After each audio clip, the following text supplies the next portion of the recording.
Hi all, welcome to Montauk. This is James. Howdy and aloha. Let's try this new video intro for Montauk.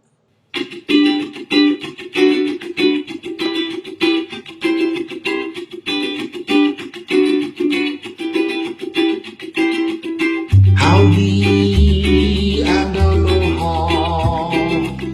Welcome to Montauk. The earth and you are ohana. We hope you stay and talk. That's pretty cool, right? I like it. I like it like that. Yeah, baby. Okay, howdy and aloha, everybody. This is James with Montauk. All right, we got some stuff to take care of. Actually, we got a lot of stuff to take care of. Oh, God. Where do I start? Okay, let's start with this. We're still doing the Ventura-thon.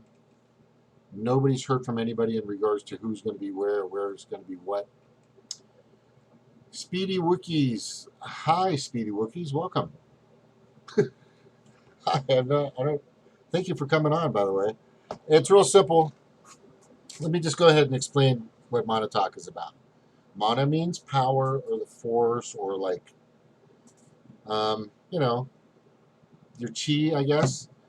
And then talk just means talk. So it's the power of talking, I think, which is important. And a lot of people have an issue with talking. They're more about tweets and Facebooks and Instagrams and pictures and memes, which is good and fantastic. But if you really want to fix something, if you really want to decide on something, if you really want to negotiate or debate or come to common ground or find out what somebody's really like, talk to them, and that's what we're about here. We have people that come on from all over the country, all over the world sometimes. My goal here is to save the planet and all of its inhabitants. Yeah, it's a broad stroke, I always say, but you know what? You got to start somewhere. And I think that there's a person out there that actually has that intention. I think there's a person out there that isn't in for himself.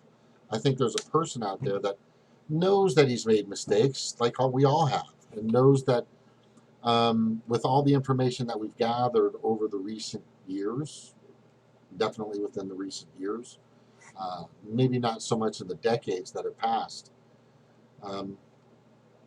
Green from South Bay, sweet, welcome. It's good to have you, man. But there's a lot of people out there that get and understand how vitally important it is for a party like the Green Party to become what it should be, or what it should have been many decades ago. When it started in 1984, I don't know if they were all smoking pot, or doing drugs or whatever, just sitting around going, dude, we need to fucking start a party, man. It needs to be about ecological wisdom and non-peace and peace and non-violence and everybody fucking coming together and all this, and getting, I mean, I think their intentions have always been great. I think their intentions of the Green Party, and I'm with them, have always been something that's important for the party. I think the world right now, and especially this country, is catching up with where they actually are, what they actually represent, and what they actually want to do. Now, the biggest issue that's coming up with a lot of people, okay, Speedy, is do they fit the mold? I mean, what is the mold to be a Green Party person? Do you need to be a tree hugger? No. Do you need to be, um, yeah, well, you need to be a tree humper. That's what I always say. No, but I think you should be, you know, ecologically wise. I think that's important and not naive to it.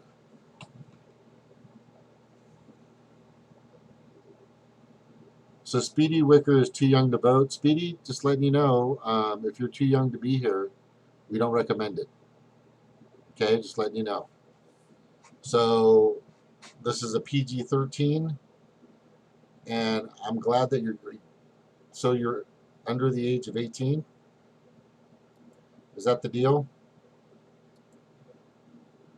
Speedy Wookie. Okay. Anyway, yeah, we can't have that.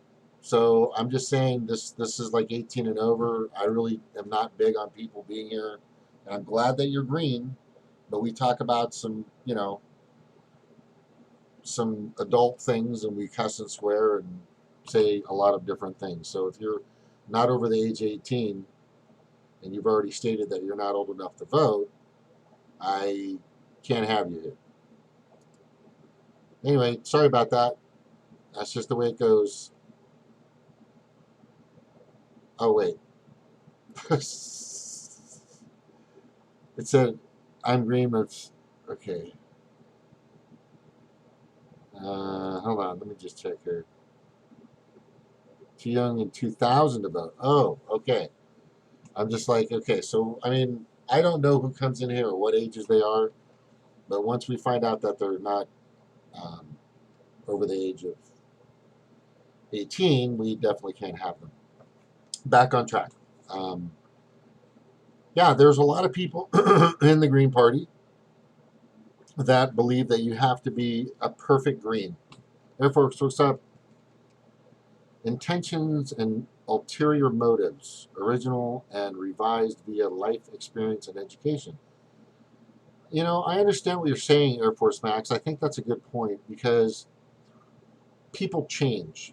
Okay. I was uh, very naive, didn't really care, didn't know what I was talking about. And there's millions of us like this that were Republicans and that changed to be Democrats, or Democrats that changed to be Republicans, or libertarians that became Republicans, then became Green Party people that have actually become Democrats and Republicans. I mean, people move around all the time. They change their view.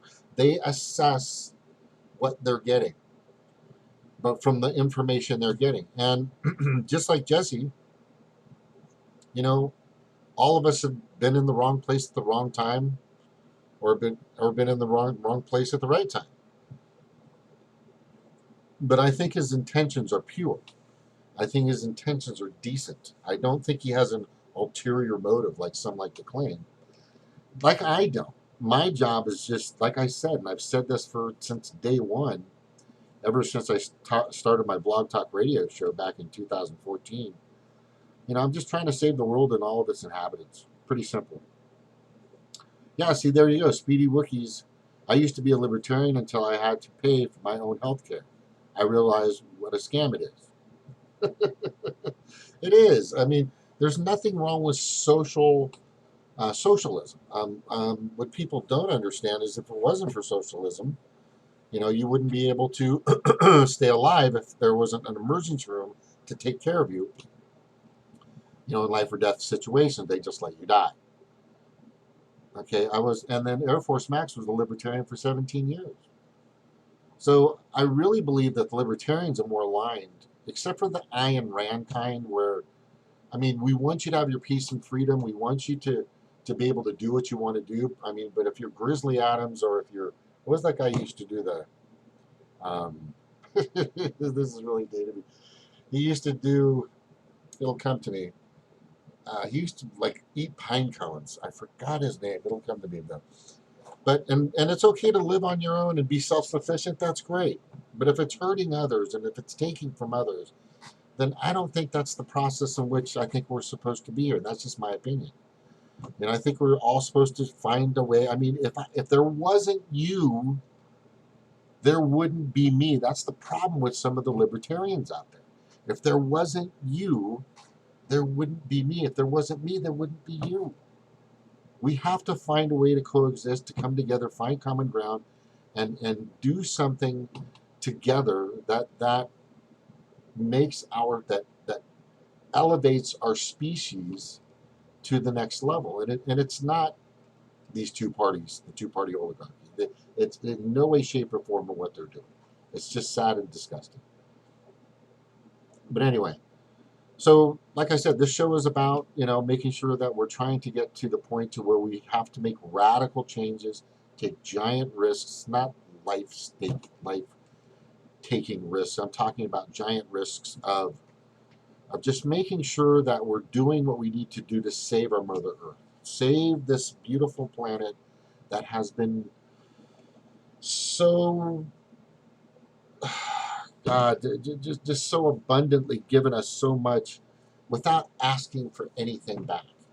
You know, like a mother does. It's amazing. Moms are just fucking amazing. But I'm telling you right now, she's not going to, at a certain point, mom's going to get pissed off, you know? And there's nothing like a woman scorned. I know this. So I'm just saying we have to do and take and move and take risks and bring people in from, you know, I hear stuff about, oh, that person used to hang out with Republicans. Oh, they used to like Trump. Oh, they used to like Hillary. Oh, they used to like that person. Used to like that.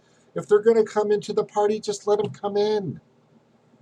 Let them fucking just come in. For God freaking sakes.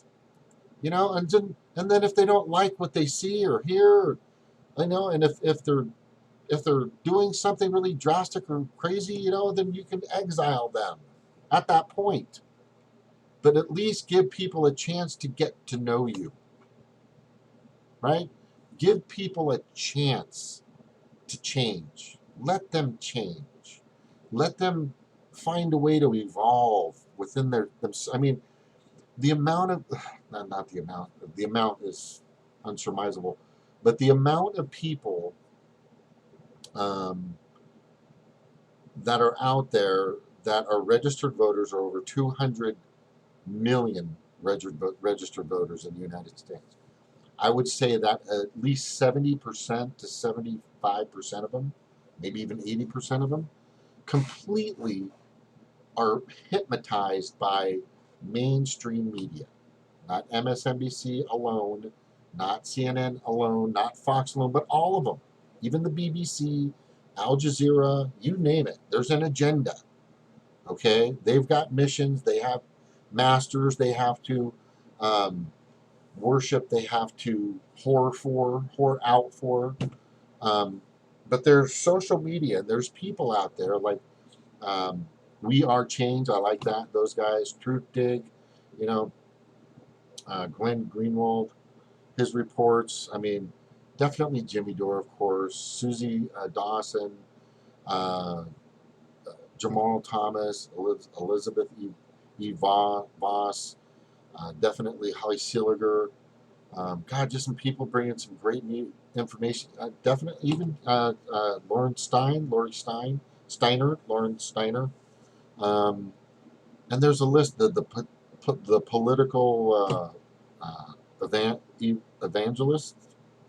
political evangelist, I think.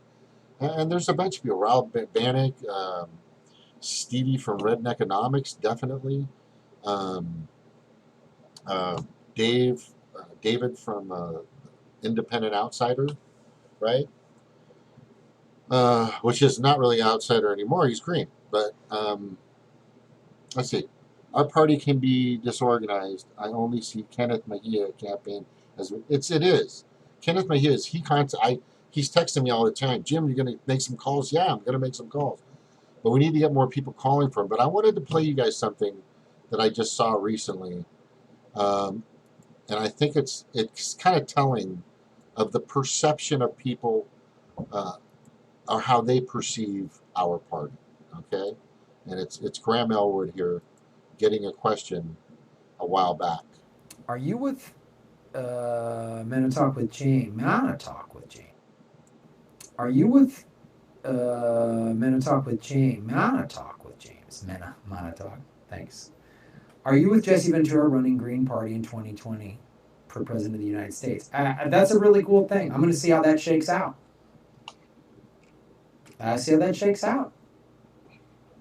The Green Party does a lot of really good things on the national level. What I've noticed just from doing the Progressive Comedy Tour and trying to contact Green Party, the DSA was very responsive to us. They got a hold of us. They sent people to a lot of our shows. The little Green parties in all of the 5 states we went to, none of them got back to us.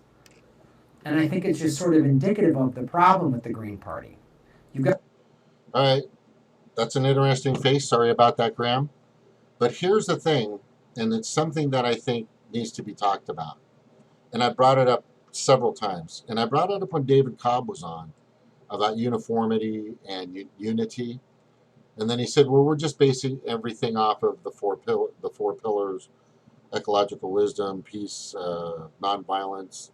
Um, what is the other two? Things that really nobody's talking about. People are talking about single payer, universal, full comprehensive, universal health care. People really want money out of politics, or to get rid of Citizens United. People really want these wars to stop. Just more definitive, topics. People really want their wages to go up instead of 15. I think the Democrats are kind of thinking about, but like 17 would probably be right because it should be at 24. But David Cobb just talked about the pillars. He didn't really address um, unity. How do we come together and talk? How do we find a way to be a more civilized, to be a more unified party? And I'm not talking about a clan. I'm not talking about um, you know a Mason club, a Masonic club. I am talking basically about just people working together and being organized. Okay, and this is what you're seeing from right off the bat. 5 states he's talking about, Graham's talking about, that immediately he addresses. They didn't get back to us. They didn't talk to us, and then the Democrats just do everything in their power. They're fucking there. They take care of it. This is the sad thing about it. Okay, so let's keep going and listen to what he's saying. Sorry. We've got Jill Stein on the national level, and she's really out there, and she's in the forefront, and she doesn't back down. She's is great in interviews because she's not a bullshitter. But on the local level, the DSAs are way out ahead of what the Green Party's doing. And I know DSA isn't a party, but in terms of just local organizations, the Green Party just sort of like, oh, we have a Green Party in this town, we have a Green Party in that town, and it's just like 9 people on a Facebook page, and there's no like infrastructure. Nobody really following it. They all just kind of went, yeah, we're Greens, like with this sort of, we know we can never win anything. Yay, we're just going to have this little hippie party and not really try to fight and win. And now is the opportunity more than ever for the Green Party to actually get a foothold, and they need to fucking do that. And they need to do it on a goddamn local level.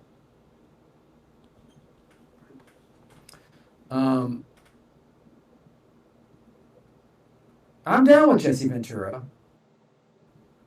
I mean, he's on that show on RT, and I think what's her name, Brigida Santos, is the co-host. She's great. I like. So I want to see how it shakes out. But if the DNC puts another dummy up there, I'll vote Green again. I voted for Jill Stein in 2016.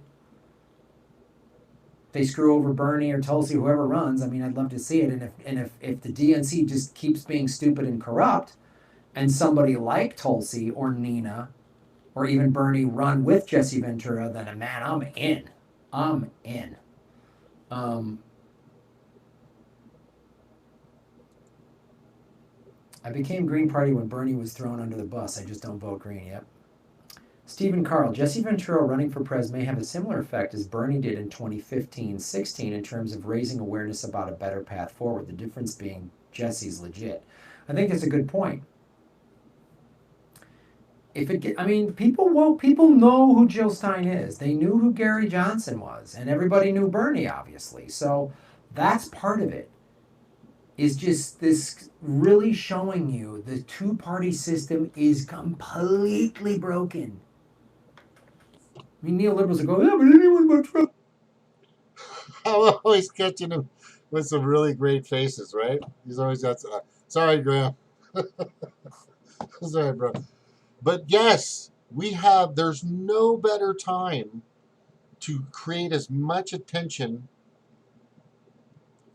That's a good point, T. Oliver. Does DSA have ballot access? What a ballot access? Okay, well, of course. But here's the thing. No matter, they're staying in, they're doing it. They're engaging.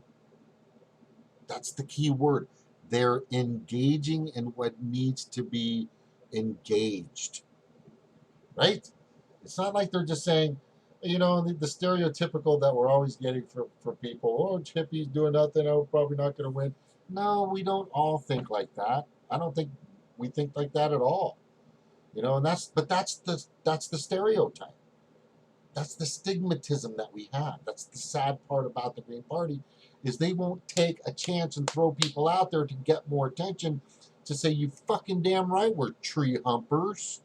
You're fucking damn right we smoke pot. You're fucking damn right we want socialism.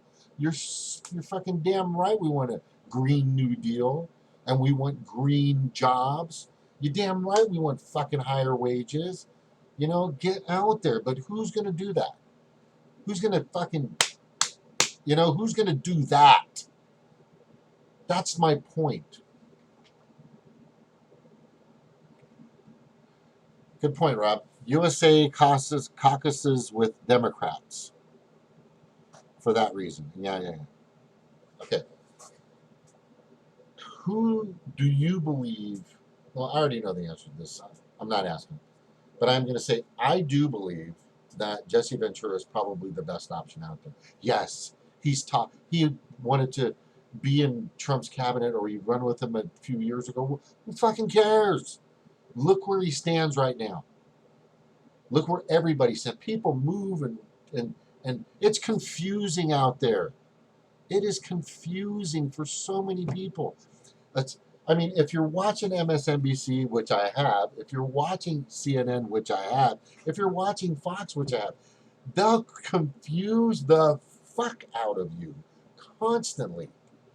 Constantly. If you're watching mainstream media, you're it's a big lure. It's like the best bait in town. They present it well. They're on cable. They're all over the place. They're now infiltrating YouTube, right? They're getting rid of people that don't talk about their narratives, their talking points, what they want you to talk about. They're getting rid of people like Alex Jones. Who fucking cares? There's 1,000 Alex Joneses out there. Are you going to get rid of them all? Yes, they are. They're already starting to. Right? When are they going to cut me off? When are they going to cut Jimmy Dore off? When are they going to cut Graham off? The political vigilante. When are they going to fucking cut Ron Placone off? Whenever they want. This is what's happening. Jesse understands that our rights are being violated at a pace that's just crazy. The fascist ways of people is fucking coming to fruition, and it's getting bad. It's getting bad. We have probably the most prominent and one of the most, in my eyes, he's very prominent, but probably one of our greatest reporters we've ever had of our time, Julian Assange, who actually brings facts. Not one time has he had to retract any of his information or apologize for a fucking single thing he's published. Can you say that about MSNBC? Fuck no. 80% of the shit they're putting out there is bullshit. Can you say the same thing about CNN? No. 80% of the shit they're putting out there is bullshit. Can you say the same thing about Fox? No. They're putting 80% of the shit they put out there is bullshit. Bullshit. They've had to retract and apologize for shit like crazy. Even your local news stations, the big six, the big telecommunications companies that now have a stranglehold on who's going to be watching what and when and where by taking away our net neutrality.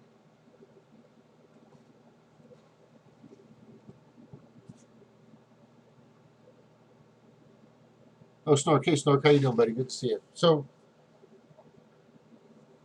you can't just only believe that your perfect little person is out there.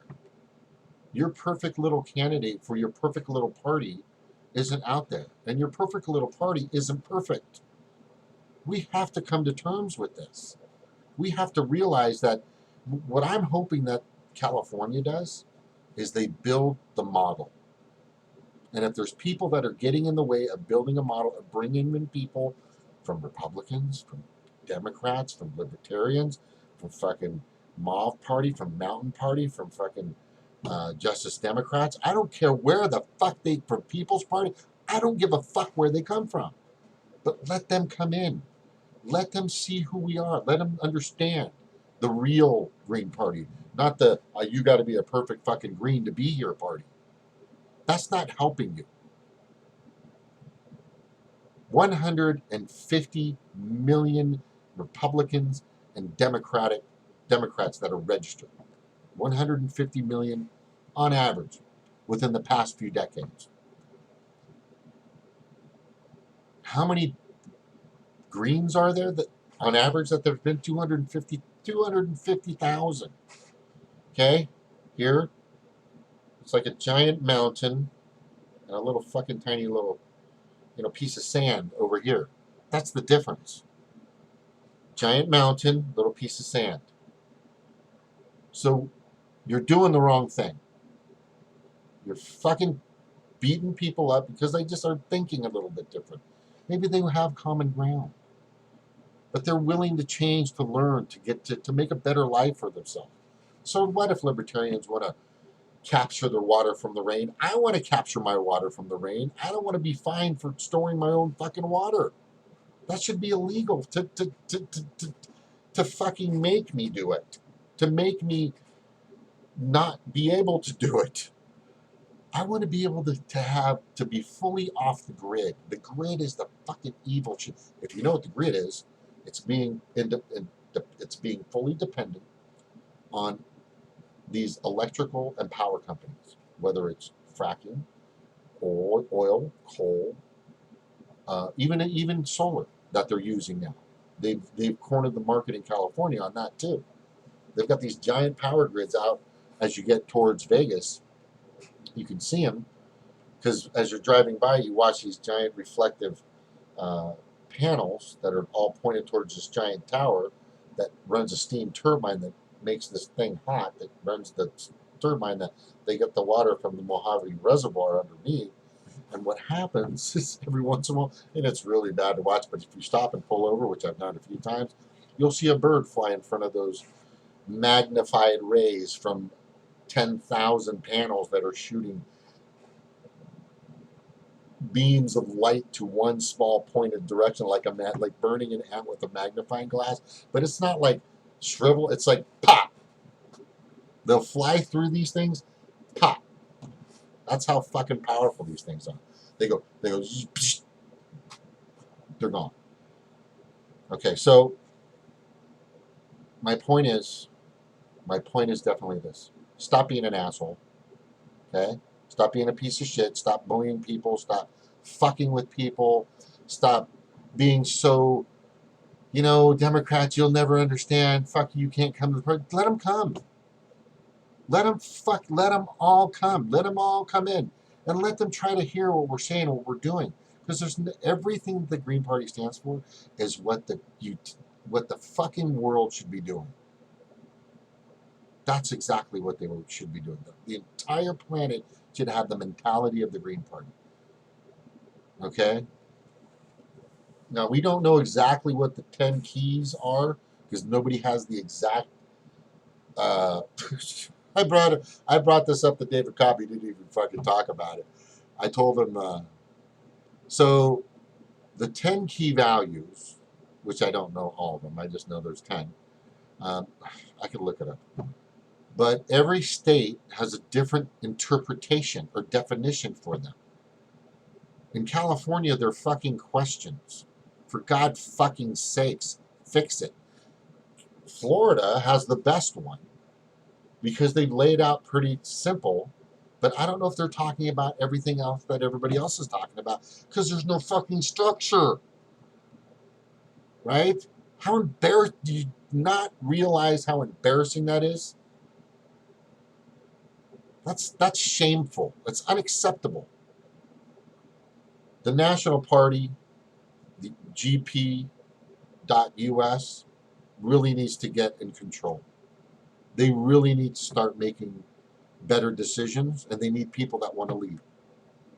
Sorry, you need leaders. You need people that can come together, bring people together, welcome them to your family, show them what you're about. If they don't like it, they can go. If they like most of it, let them stay. They don't have to like all of it. They don't have to fucking like everything. You know, if you don't check off all the fucking boxes for the Green Party, I don't have a problem with it. If you're a registered Green and you're going to vote for one of our candidates, then I don't have a problem at all with it. Did you get that?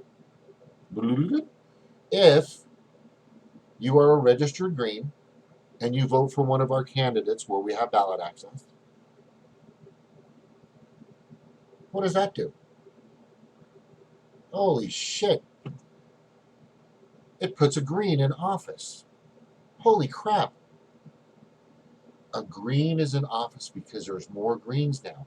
Instead of 250,000 amongst 150 million between two other fucking giant, hoard out, disgusting, criminalistic, diabolical, greed thirsty, disgusting pig parties, the Democrats and the Republicans. And I'm not talking about the voting republic. I'm talking about the legislators, the judiciaries, and the executives that aren't ever doing their job for the 99%. So what I'm really trying to tell you is stop. Open the fucking door. And say aloha. Welcome. Just say aloha. Just welcome people into the party. Let them see, let them walk around, let them welcome into your home. Have a fucking luau. Stick a pig in the ground and build an emu. It's a hole, right? The hole is puka in Hawaiian. Okay, anyway. But let them come in. Okay? Don't be so, I don't know, we're being infiltrated by Democrats. Oh, we're being infiltrated by Republicans. We're being infiltrated by Libertarians. Just let them come in. If they register Green and they vote Green, and they're just a little bit off, maybe they're a little bit off on guns, maybe a little bit off on socialism, maybe a little bit off on ecological, whatever. Even Democrats aren't perfect, but they're still fucking Democrats, right? Even Republicans are off on being Republicans, but what are they registered as? Republicans. You're not welcoming people into this party. You're making it too difficult. I'm going to say right now, these bylaws, I think bylaws are important for parties. I think you should follow certain things. But there are some that really are kind of, I need to go through it thoroughly with somebody. And I think I'll talk to Mike sometime, Mike Feinstein, and a few others to see what inhibits us from opening the door to these people. What is stifling that process? And if there's anything in the bylaws that creates that, or even gives that perception to somebody, then it needs to go. It needs to be changed. Needs to be altered. We need to open up our doors. We need to be risky. We need to take risks. Like I said, the Green Party, everything it represents and does, that it represents, is what this country and the world needs to catch up with. Definitely. And I think people are starting to do that.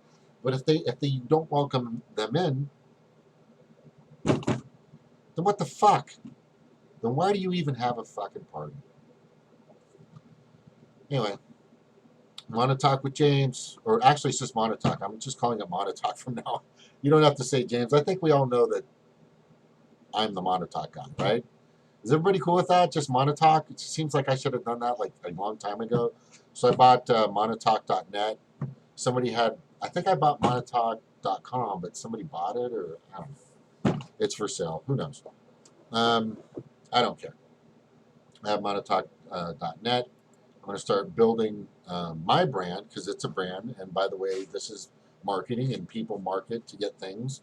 I'm marketing myself by being on here and on this platform to bring attention to the Green Party, to bring attention to what I'm trying to do, which is fucking save the planet and all of its inhabitants. I'm talking about fleas to fucking blue whales. Don't care. I'm just trying to help. Just trying to help. Anyway, I'm going to open it up for discussion now and bring some people in. I'm going to go ahead and post. If you want to come in, you're welcome to talk about the marathon. I'm just going to do open forum now. So, let's listen to the rest of Graham while people are coming in. Oh, we got to resist. If you vote green, you let Trump happen. Dummy. My man said, if the Dems keep being corrupt, yeah. If Andrew Street, what if Hillary Rodham Clinton runs? Well, that would be the single greatest thing for the Green Party. It would be the single greatest thing. Get a female VP, somebody like Tulsi Gabbard, and Jesse and Tulsi run, and they would go crush Hillary. Because everyone would go, we're done. And the people the Republicans that are embarrassed of Trump, he has his diehard supporters. They don't give a shit what anyone thinks. They don't care what Trump says. They don't care. They think he's doing great. They think he's passed all these laws and made the world better. They think the economy's great because they don't.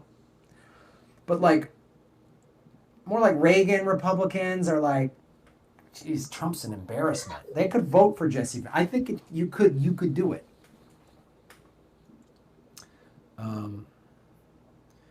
Craig Robb, I think Bernie would say fuck you and do his own thing. He might. Montauk James, it's okay to be any other party, but know that there's only one party that actually cares about people, but the need a little unification. I'm working on it. I don't understand. You guys are having some other thing.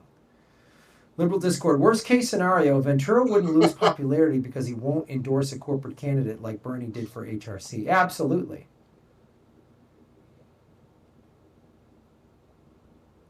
If you're running as a green, you don't care what happens in the primary. You're running. Your goal is get votes in November.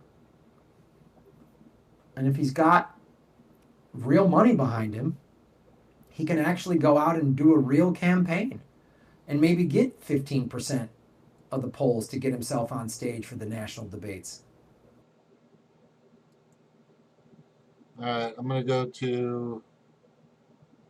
Oh, I gotta watch. Wait, I want to see. I think this is the one where Ryan tackles this guy. Hold on. I gotta watch this. Tell back.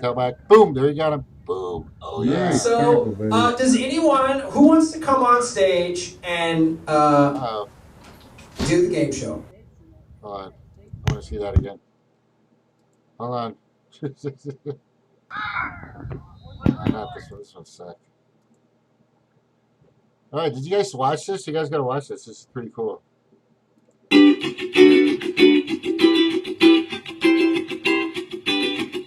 Sir Chad made this. Howdy and aloha. Welcome to my life. Who's in here? Oh, look at St. John, Phil. There's Sir Chad. Who else is in here? Few other people. Who's in here? Oh, there's me. God, there's a lot of me in here, Chad. Oh, Susie Dawson's here. Oh, I think that's Stevie right there. Oh, there's David. We hope you stand tall. That is so fucking awesome. Dude, thanks, bro. That's fucking badass. That is badass. I am going to say, and I got somebody in the waiting room, so just give me a second. Chad, what's up? All right, let me fix I got to fix the open forum. Now, should I just put on open forum or just save it or what? I don't know. Hold on. Whatever. I know fucking, the Ventura-thon it continues, but it honestly just fucking whatever. At this point. Right? Whatever. Oh. Dude, I gotta tell you that's fucking bomb ass fucking. You like the intro better? Yeah, that is freaking awesome. I figured it was a little more like solid, and then that way it's super solid. Well, then it shows like all the shows you've done, like a bunch of stuff. Like Just simple, but Dude, I've got to find a way to pay you or something. I feel shitty. I just, no. This is everything, man. Doing this, I'm glad that I can help however I can. You know, I mean, shit, I'd like to, you know, if I had the, I mean, I'd like to even make it better if I could, you know. That's awesome, bro. Thank you. Well, Yeah. I hope I'm making sense. That's the base state. If you heard the things I was just talking about, which I think is truly important, is they just need to open the fucking hangar bay door.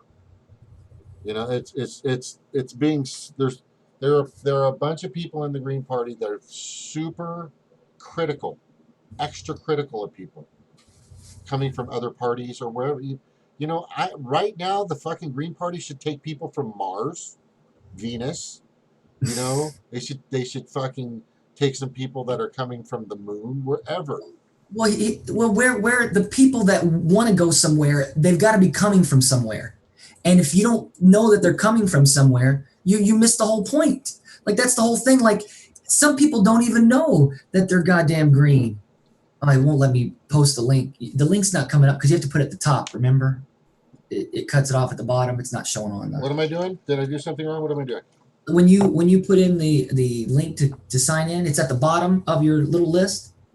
It only shows so much, so you have to put it at the top or whatnot, so people can click. That's why nobody's getting on because I got on. Oh, okay, shit. It's not even showing up. So, or just put it in the. Really, you can just copy that. The iOS the Zoom link. Really, just put the Zoom link. I got the link. Are you talking about it on my dashboard on YouTube? Mm-hmm. Yeah, it's not showing up because if it's at the bottom, because if you got too much stuff on there, like for some reason sometimes it doesn't show. No, I got it at the very top. Is it on there now? Yeah, I got it. It's in there. I don't see it. I'm telling you. No, it's not on there. Well, it's there now. Let me refresh because that Snork had said something in the thing. I'll send the tweet out to the peeps. You know, but that's the key. Like, you know, where are you going to get these people?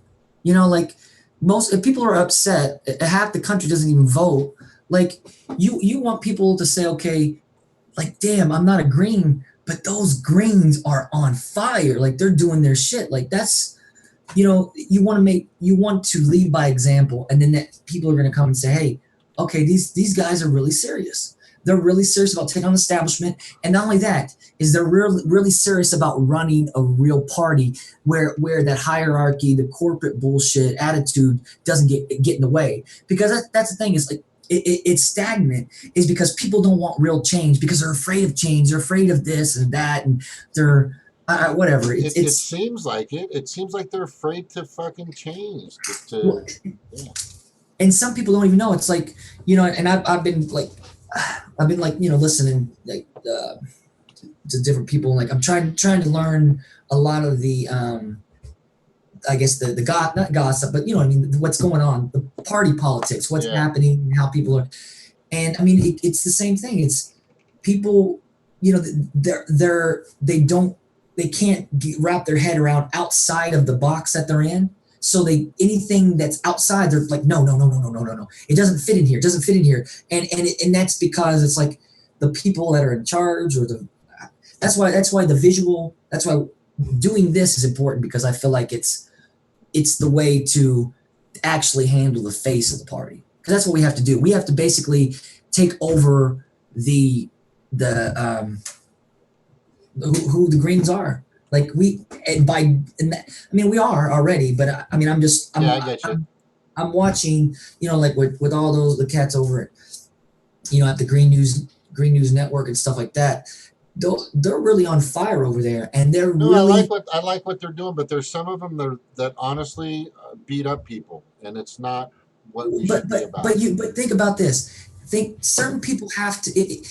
People think that calling somebody out is beating up on somebody, and no.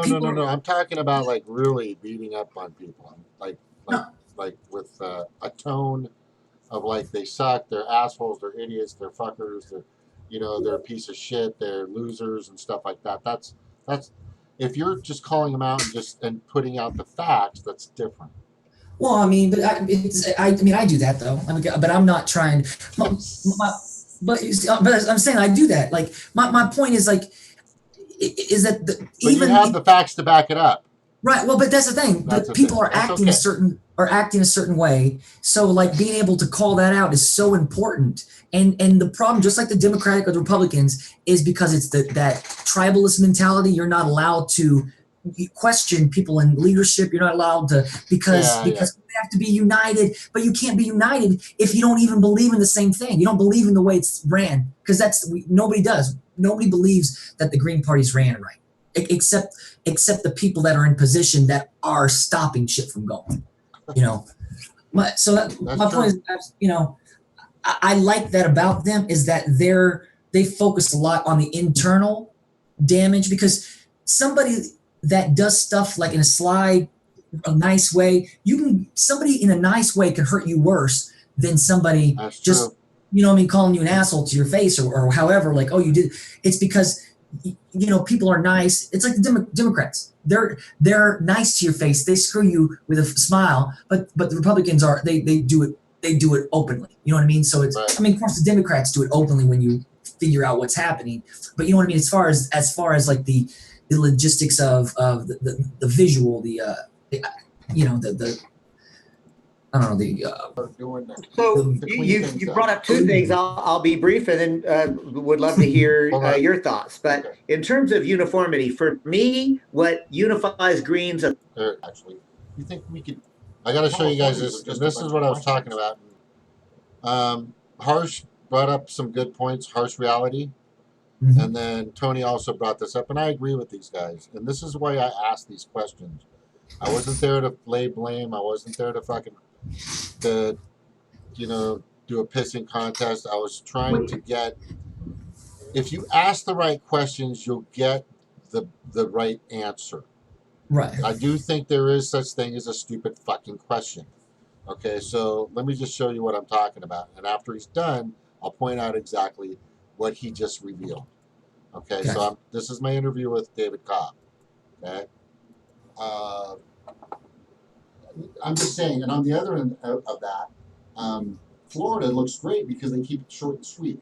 You see what I'm saying? There's, in regards to the 10 key values, I went through several different states, and everybody has a different definition of all 10. Everybody. Californians are just a bunch of questions. I know, right? I'm just saying, and on the other end of that, Florida looks great because they keep it short and sweet. You see what I'm saying? There's, as far as what our message is, uniformity, and then on the other hand, people, and I'm hearing things about this person and that person, a lot of personal issues, a lot of Jerry Springer and Ricky Lake drama out there, and it's just, it sucks up all the energy that we need to move forward as a unified body.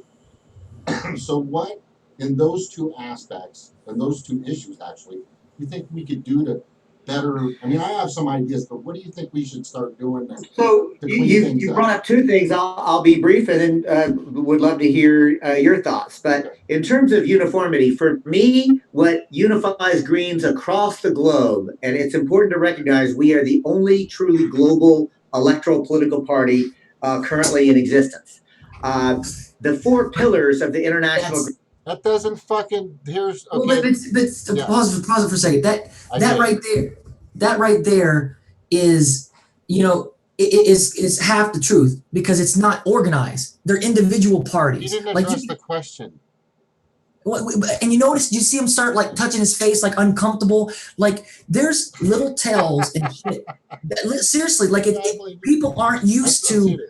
People want their ass kissed. I can't believe it. It blows my mind that people would rather get their ass kissed than rather have a real conversation. And it was like. But anyways, go ahead. Sorry, I didn't mean to. I did notice the way he was like. I know. Okay, so I was waiting. I was hoping for a better answer, but he didn't answer it. He didn't say what I wanted to hear. What I wanted him to hear was, yes, I agree. We definitely need to make sure that the 10 key values are fucking the same across the board in every fucking state. yes, I do agree. There definitely needs to be uniformity and definitely and unity in our systems and our processes and amongst ourselves. Stop the fucking Ricky Lake shit. Yes, I do agree. He did not say that. The only thing he came up with was the fucking four pillars. That was his answer to everything that's fucking up this party. Is they're not addressing. See, I brought what's happening. What the problem was. Here's the problem. Here's some issues. Here's some real detrimental actions that are happening and processes that are happening and procedures and whatever else that are actually happening that are causing problems or causing um, uncertainty, and definitely they're causing people to be confused. What are we doing? Well, What the fuck are we doing? So it, he didn't address it. He didn't address it. And I heard when you guys were in the notes, he's sidestepping. And he was sidestepping. He was sidestepping. He was like, yeah. you know. But it's platitudes, and Yeah. but there's the thing. It's like why if it's like you're preaching the choir. It's like you're talking like as if we're not already on board, or if like the audience here isn't already on board. It's like what's the next step? I mean, you can't just keep going around. Hey, I'm the Green Party. The Green Party's done is all this. Like the Green Party, all this means nothing if you can't pull it together and make it something happen. Saying we're the largest third, you're still small. Regarding the largest doesn't. I get it, and yes, the point is that it has the best potential, but it's not. Again, and then of course the Green News Network, they're like again they of course they're anti-cob completely, which I'm fine with. Yeah, and that's I get why. I understand why. I'm just here's the thing that I understand why, and the reason why I asked the questions. There are some other things I didn't pin him to the wall, but it that interview revealed a lot more about him than I think he knows. Because if he were to watch this back, he would say, you know what, I didn't address your question. You know what, I didn't do this. I didn't do that. I should have said this. I should have made sure this was this. He has to learn.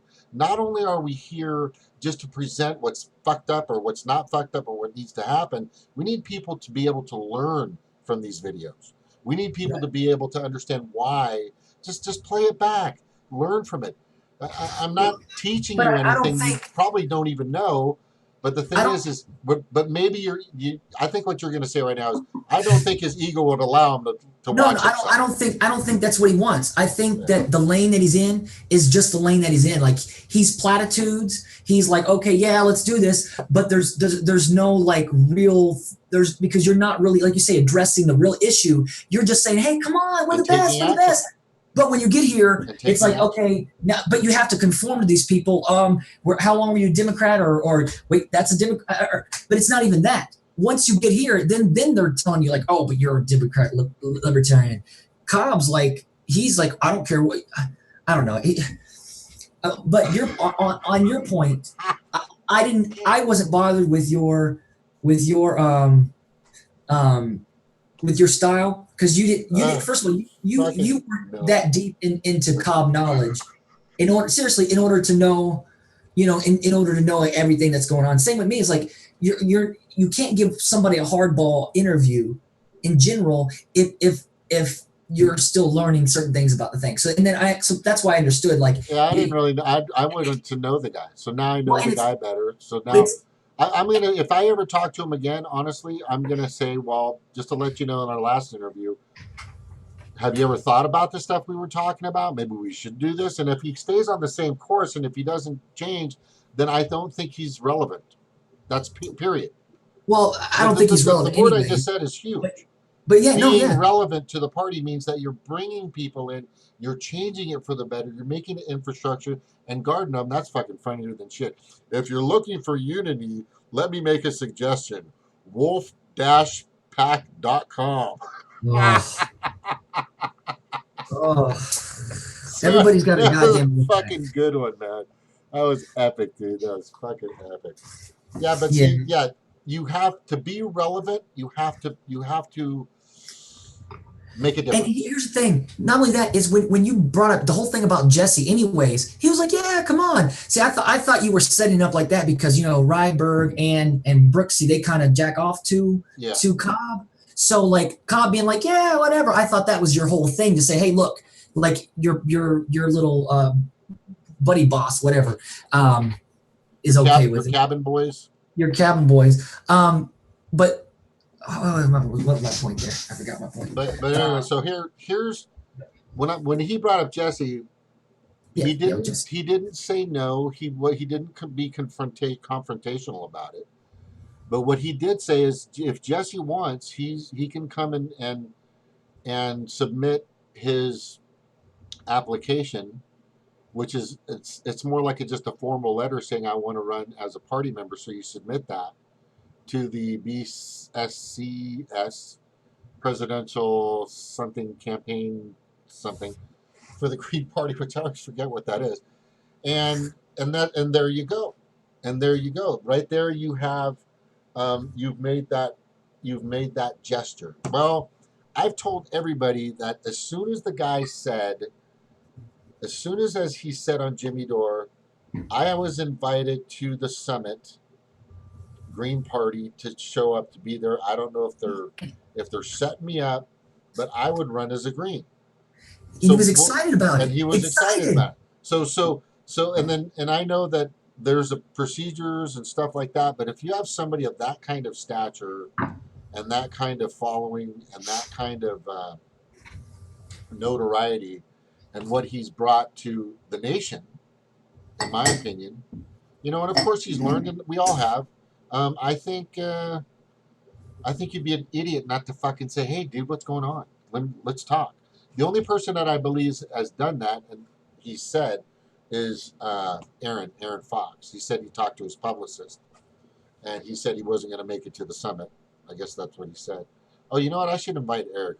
I don't even know if he's going to be on tonight.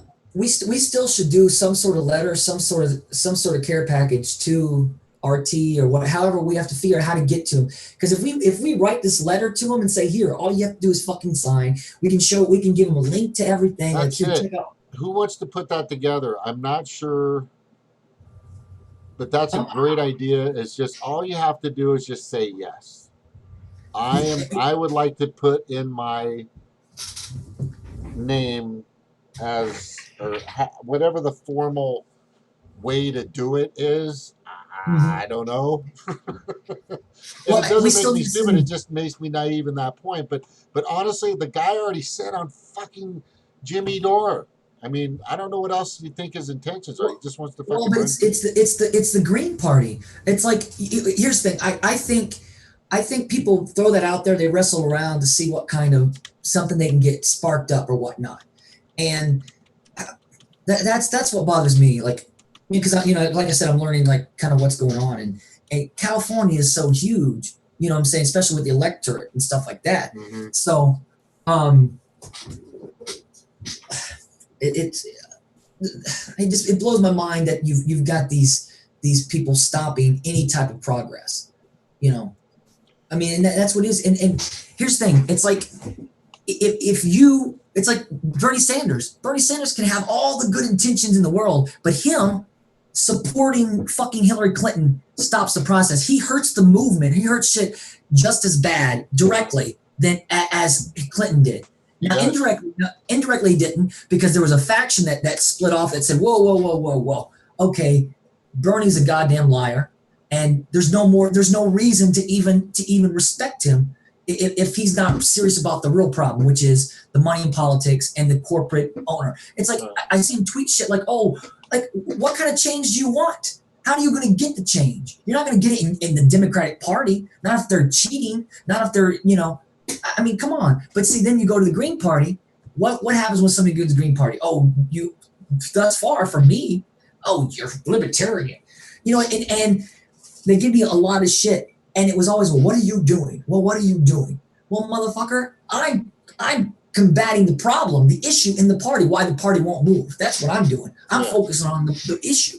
It just, that's. Well, we need to, this is important, and I'd like Tony, and I'd like Harsh, and I'd like Shane, and I like everybody that's got problems with whoever, whatever out there. You've got to be tactful. I don't care. I mean, there's and the reason why I say that is we still need to represent ourselves as people that if there is issues and things, then we need to be able to civilly talk about them. We need to be able to let people have their voices heard. Now, here's the thing: if you don't come on my show, if you don't want to sit and talk, if you don't want to get on the phone on the horn, and if you want to fucking dribble your spew and crap all over Twitter or Facebook or in an email, and not man up and fucking look me in the eyes, have a conversation, and have a fucking real. and have a person, a human to human conversation, then I don't know if you should be part of what we're trying to achieve, because we need real, viable people with integrity and freaking and courage and charisma, and they're valiant, and we've got to have more people like that in this party, and they're out there. And the thing is and lots of great attributes, I think, which are important. But if you're not going to fucking come on and do the and and understand how important it is just to be here, then and to bring others in here, then you're totally wasting everybody's time. You're totally you're just totally wasting everybody's time. Well, and then you get the people like, so because it's very, you got to be clear about it too, because everybody's like, oh, the infighting and stuff like that, but it's important. There is a little bit that it's needed, because unless you iron out the soul of what the Green Party really is how it's going to run the structure, then you're never going to get traction, because that's why you've got all these factions rather than leadership, is because nobody really wants to. I don't know. It blows my mind. Like I'm seeing how people operate and how they treat people. I'm like, are you not a people person? You're in this position, but you don't like people. You don't like people. Like we need. Dude, it blows my mind. Like the more I think about it, but that's why I'm pumped up. It's good though. Yeah. It's good because that's why I think the GNN, that whole thing is. Because it pushes pressure. Now, if they want to straighten their shit up and work to get respect again, then they need to do that. Right. Like you're talking about like Cobbs, and I mean even Ryberg's doing, like, he's riding people's asses and like kissing ass. It's like you miss the whole point. If you can't acknowledge that people in your party are the problem just as much as other parties in the people in their party, then you miss the point. That's the whole point. That's why you need a leader, someone that can pull people together, like Jesse Ventura. Like that's why we're here. Like I mean, it's honestly such a big problem. And because I've been in the Green News Network chat, and I see all over the fighting, and I hear that it's like it's not fighting. It's you're challenging people's attitude and energy that they're putting in motion in the Green Party. That's what you're challenging. Right. You're challenging someone's, and yes, for me, I use language, harsh language, for the fact to prove a point, because people that truly are oblivious. Like Eric, he may be a good writer. There's a lot of good writers out there, whatever, but he's idiot. He's ignorant. And I have no respect for him for the fact of how, first of all, he handled that situation. I mean, yeah, he was all for and supports getting rid of Alex Jones. Did you see that vine that we were? I could not convince him. He bent a little bit, but the thing is he didn't get that, and I'm thinking this guy's a lot smarter than I thought. And I don't want to make this about him, because there's a lot of hims out there. I want to make this about what is needed to open the door. Yeah, how do we get back on track? Are they just irrelevant now? Do we just continue with the plan and because I think if we're strong in our message and in our actions, that a lot of people will come around. Some of them won't. Some of them are going to be diehard, but I think lead by example. If you're not going to help, then just get out of the way. Exactly. Right. If you're not going to fucking be a part of it and I think that's important to say, but at the same time, you want dialogue. I want you to I want you to understand. I would like them to at least try to understand the reasoning for it. And if they're being cognitively dissonant about it, and they're being stubborn about it, then they do need to get out of the way and let the party grow. Period. Because the last thing I told him recently was, you just have an issue with change. I don't know what the fucking your deal is. It was a very simple message, but the point that he's not getting is that by not allowing people to discuss these things and trying to cut it off, before the fire even is ignited, like taking away their matches. Nope, you can't even start your bonfire. You know, It- you're telling the rest of people, you're telling other people, prospective future Green Party people, that you'll be fucked if you try to do something. You won't be able to get your message out, to be heard, to be seen, to to to be a part of the process with, or to bring something that may be an idea that you want to bring, because I don't like it, so fuck you. You see what I'm saying? Right. It's almost like he's showing everybody, and maybe he's doing this intentionally, that there's a lot of them out there that before you can even light the match or even grab the matchstick, they're trying to take it away from you. That you can't even ignite it. And that's the terrible thing about it. They're disallowing others to grow, and people from the outside. If you're watching this from the stands, then what are you seeing? You're just seeing that. Why would I want to fucking join a party if I can't open up to a party? If I can't bring my ideas? If I can't have a discussion or talk about it, or at least, Like, get my point across, or whatever I'm trying to do to help the party. it's discussion. That's the whole point, is to bring people in and have the conversation. If the Green Party needs to be the place where people can come, conservatives or whatever, liberals alike, to say, let's have a conversation about real information and real shit. So people that you there's We need to the be Green more Party. fluid than what they're being. They're not bending at all. From what I'm seeing, it's just like, these are the party. This is the rules, and this is why I was drawn to the Green Party, because the Democrats, if I want to go out there, I want to make a change. I have energy and time that I want to put into building something that has quality to it. The Democrats and the Republicans, they would they would shut it down. They would railroad me. I would not be able to participate or be heard. And if the Green Party is doing the same thing, then like, I just, they need to realize, and I think James has said it before, they don't really have a party at this point. With the amount of people that's in it, this is bare bones structure. They need to listen to the people that are out there. And I don't know the specific, argument or whatever that happened, but I just don't get it. Like, why don't they want? If this was my party, like, and I see how how low the party members, all this stuff, I'd be out there listening and investigating and doing everything I could to see what I could do to bring more people in. But I'm not getting that from some of these people. Let me show you guys something real quick, and then this is always brought up. And Shane, who's in our message group, and I'll show it to you guys. It's a graph, and I think it's a brilliant one. And as if you can see it, it's on YouTube. It says, and I'll put it on. I'll put it in here too. Hang on, just a minute, please. Okay, yeah.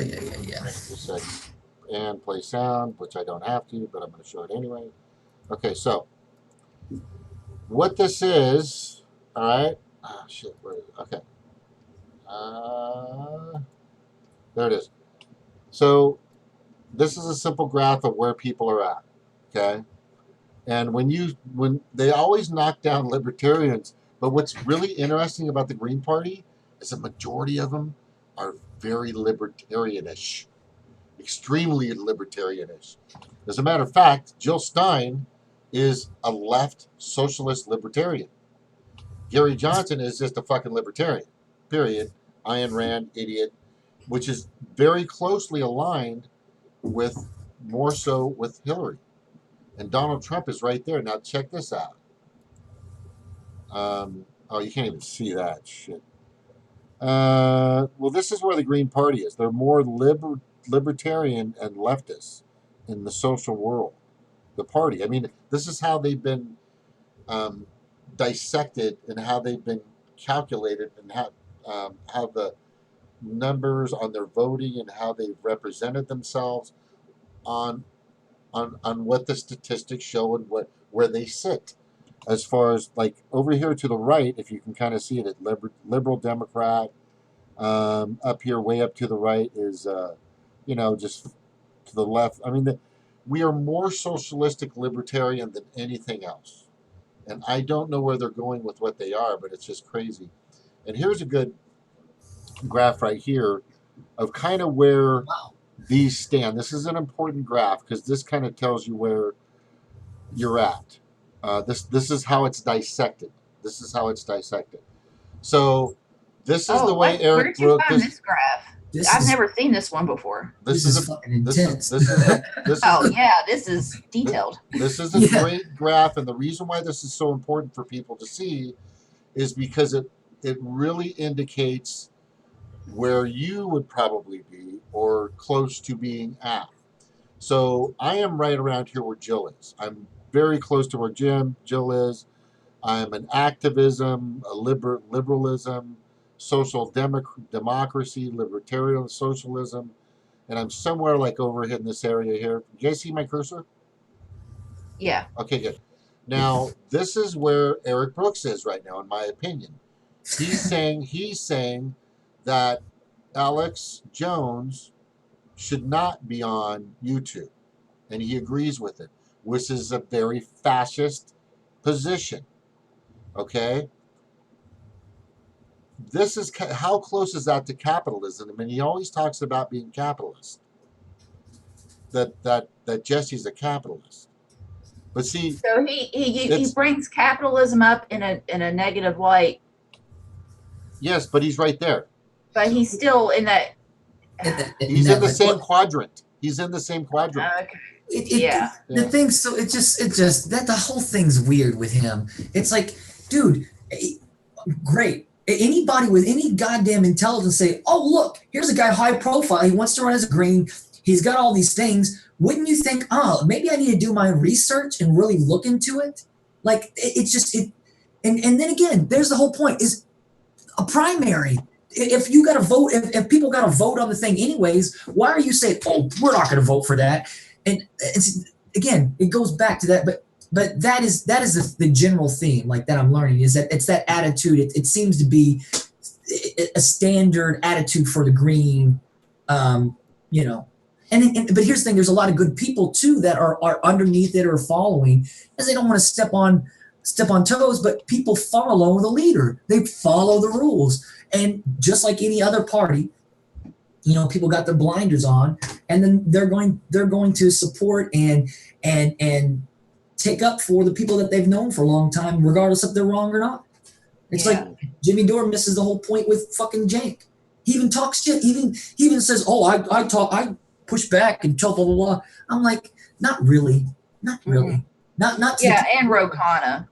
Right. Exactly. Come on. Yeah. Like, which, you know, I think Jimmy Dore stays on TYT or stays at is because of TYT's, since it's mainstream kind of thing, is it keeps him probably from having his show fucking kicked off. Yeah. He's probably comfortable there too. Point, and I brought that up in one of his comments when he was talking about Alex Jones. I said it's a good thing. My comment was, when he did that show about Alex Jones, I said, well, it's a good thing you're connected to TYT or you'd be gone. But here's the thing: I think it's cowardly, though. In a way, I mean, I understand it's cool. At least be open about it. It just sucks that he even have to contemplate that. The whole thing is because it's his friend. Terrible. Listen, the problem is when people get too close to somebody, and personal relationships, they start to bend their what they want. They're like, oh, well, yeah. And I understand part of that is understanding what somebody means. Sometimes they don't represent themselves the right way, so you kind of understand the thread. But after a while, you have to realize the people that you support and you lift up, and however you do it, if you don't condemn somebody for you're adding, what is it? You're just as guilty for allowing certain things. It's like that. I mean, I get that for sure. If you're not calling somebody out or mentioning it or bringing it to light, then you're almost condoning it. I get it. So yeah, that's what makes this Alex Jones thing so difficult, because a lot of people they see Alex Jones and he's like the easy guy to hate.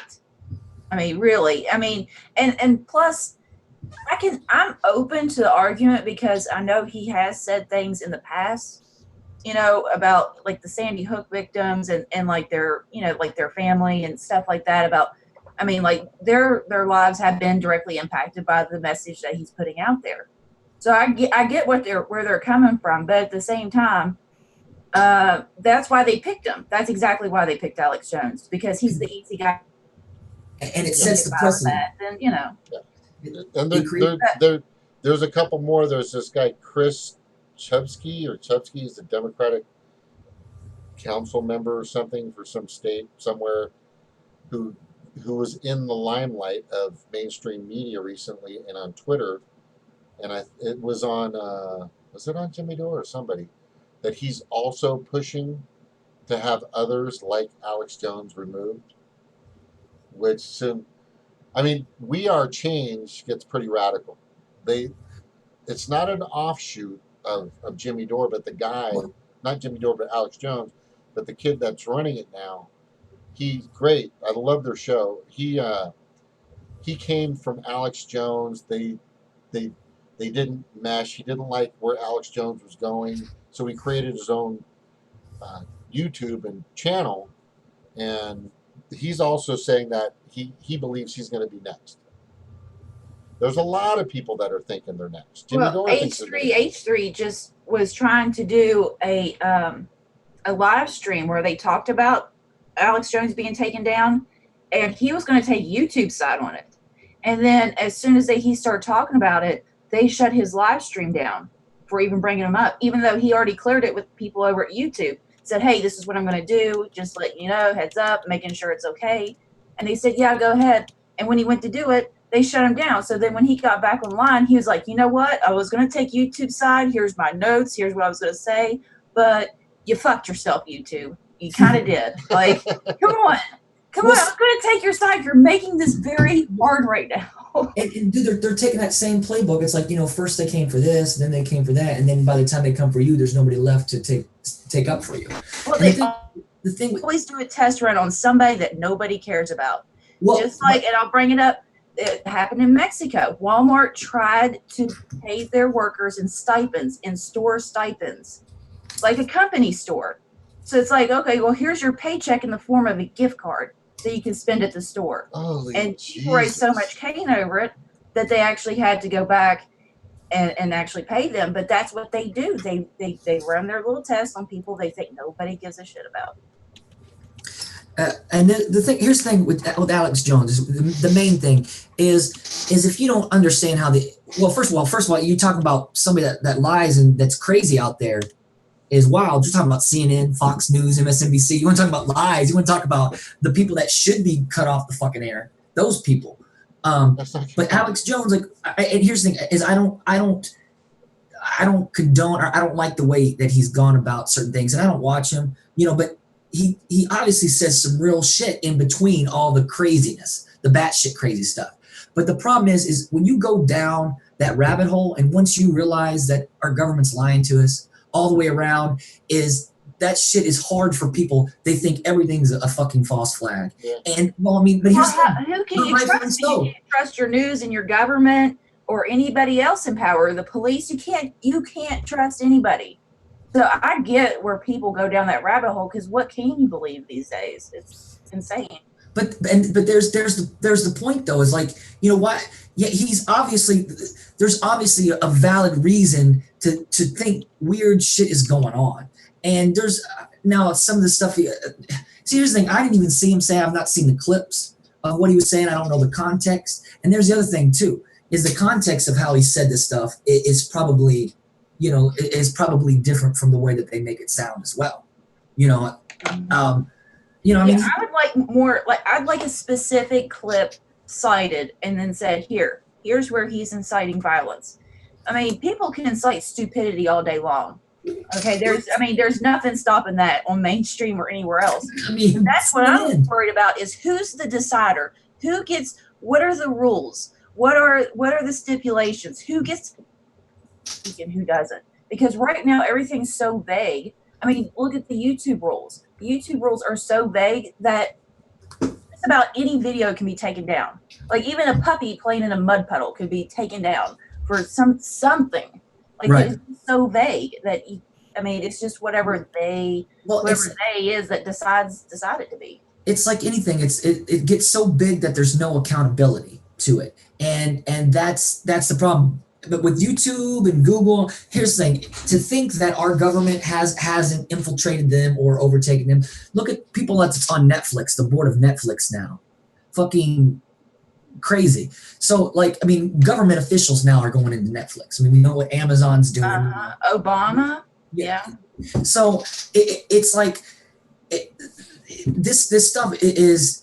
They're doing it on purpose because they realize that they have to double down on this information because people are catching up, because this shit's been going on forever. This the way that's been ran. It's all about platitudes and fake stuff. Hey, let's make this change. We're gonna do it this time, but all the while they're allowing shit to happen and taking money for it and saying, "Oh, we'll get them next time. That's why we got to do this." It's all lies. See, that's why I wanted specific clips because. I mean, if you were going to go for inciting violence, what do you think CNN and Fox News and MSNBC does when they, propagate about these wars, about how we need to go over there and kill all these people because they might have done something, whoopsie, false information. You're still inciting violence against but they're doing it on a large, massive scale. But nobody's stopping them. Look at what they're doing. Look at what they're doing with even the right. Here's the thing, after the election, I was very vocal about people, I wasn't very happy. I never voter shamed. I support shamed. You know what I mean? For people that, but after I got to the point where the voting was over, that part's done. And then you start to see how the left took off with this fucking Russian narrative. And then you see how hateful they are. That's the left. This media is inciting that. Because what's happening is that's why they're pushing support the Trump supporters and conservatives further right is because they have nowhere to go. They have no one that's listening. They're saying, hey, this is happening, and they're truthful. At least they acknowledge that the media manipulates and that and they acknowledge that the left is corrupt. But again, you're stuck in the two-party system because who else can you go to? You can't go to the Green Party because they don't respect the Green Party because the Green Party doesn't respect themselves. It's like the Republicans are driving off a cliff at 50 miles an hour and the Democrats are driving off that same cliff at 15 miles an hour. Yeah. Either way, they're both going to take us off the cliff. Either way. So but again, that's why we're here. That's why we're trying to do this, figure shit out and talk through it. I encourage everyone. I don't know. I think the key is to having the face. If we had the whole thing for me is to get Jesse Ventura gives a face to the party, ties the party together with structure and actual what he believes in. He's against the corruption and he's in his ideology is not far off from just things from the Greens. Who knows what the Greens' real ideology is? Because if you're going to go by the people in the party that are running it, then the ideology is not at all what the four pillars are. Because you're not when you got somebody that's in Tennessee that there's no real Green Party, and I'm trying to say, okay, this is what I see is the problem. You know, you're going to come at somebody, get off your ass and go, and it blows my mind that everybody thinks that you have to go out there and knock on doors. It's not all about knocking on doors. The internet. Yeah, I mean, we need that to a certain extent, but for the most part, we need people of all walks. Like, we need people just to retweet and share.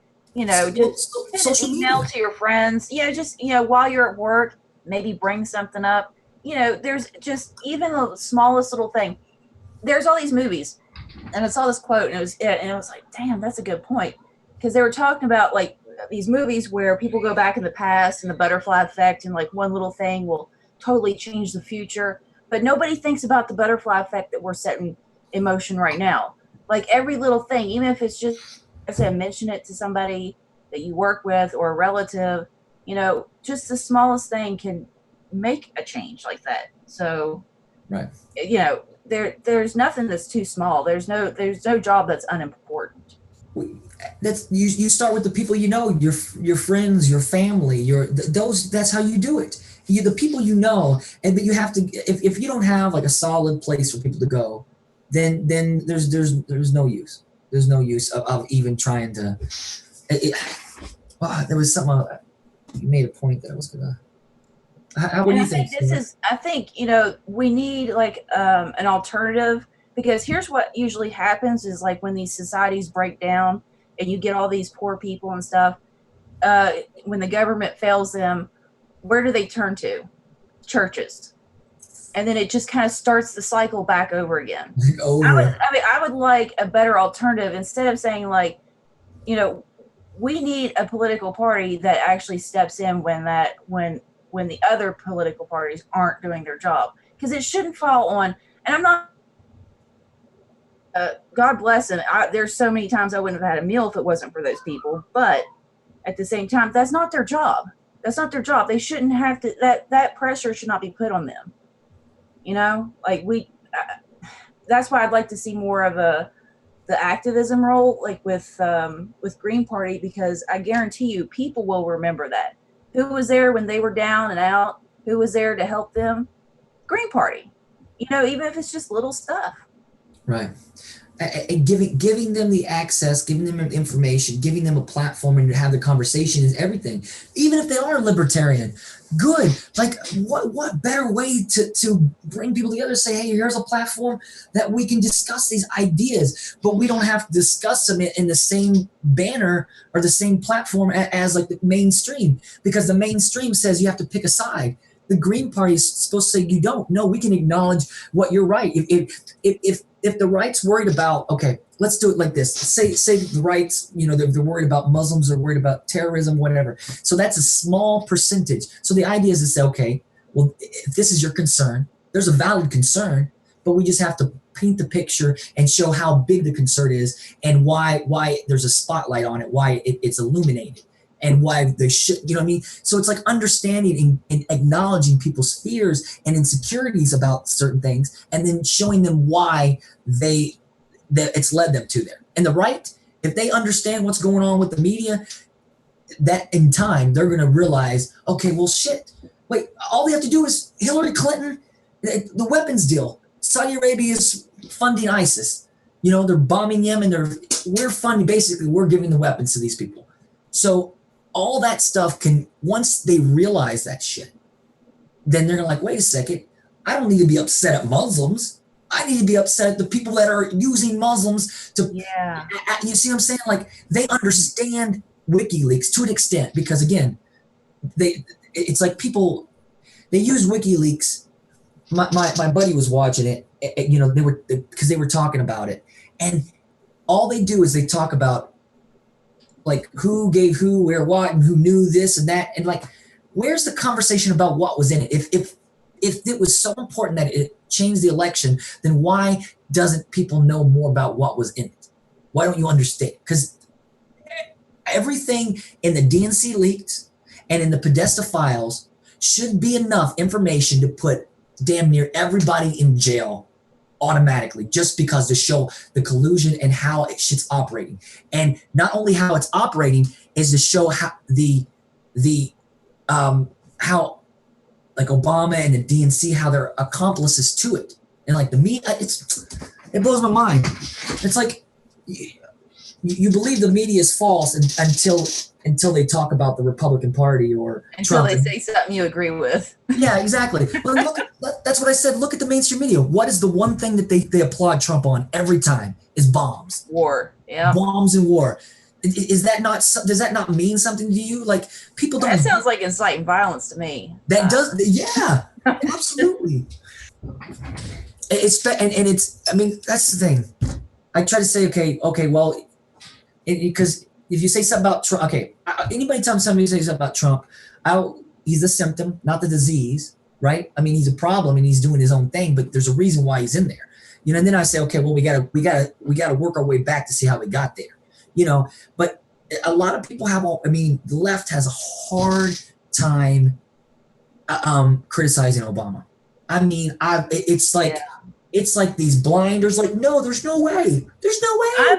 I've seen so many people get so close and they hate Trump and they'll hate Democrats and they're like, but Obama, that was a good president. I was like, but you're so close, so close. But here's the thing, like, yes, you can go back and you can, you know, dissect it however you want to, where it started or whatnot.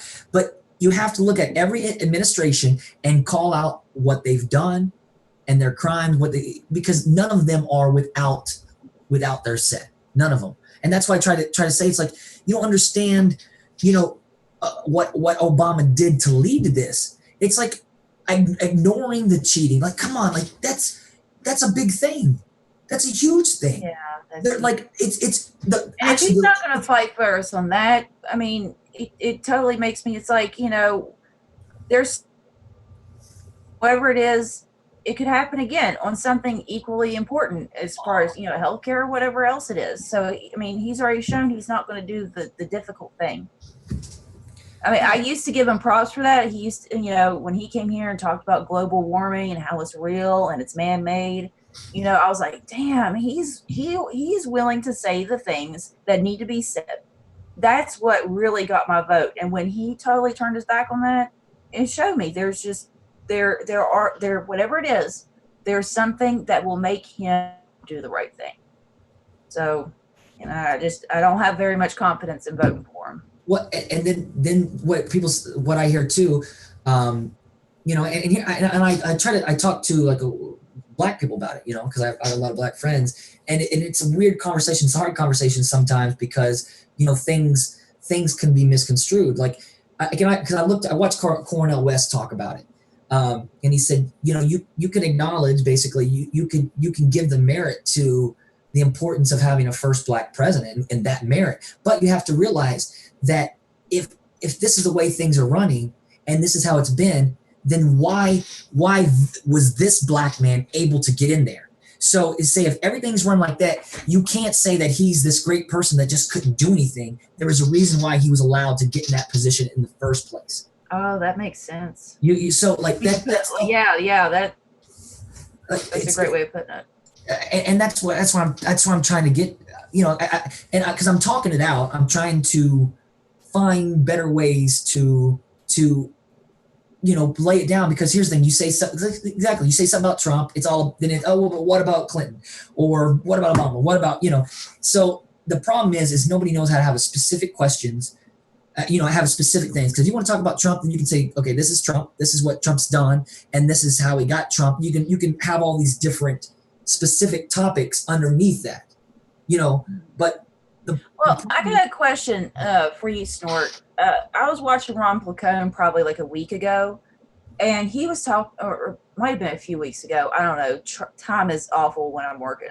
So, but anyway, he mentioned not bringing up who he voted for, just not making it about the candidate. And at first I was like, oh, hell no. Like I'm going to keep my mouth shut about that. You know, I'm the candidate I voted for.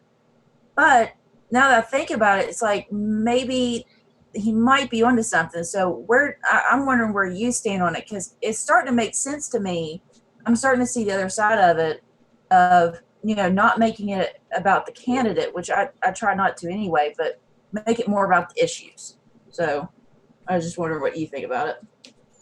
Well, I'm always for defining your selection set before you actually look at the car you're going to buy.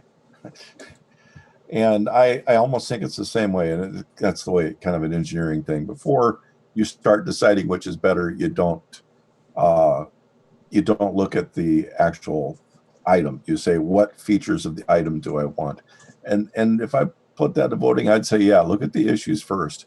And it's kind of almost impossible to take a look at the candidates without saying, I like this one, I like that one.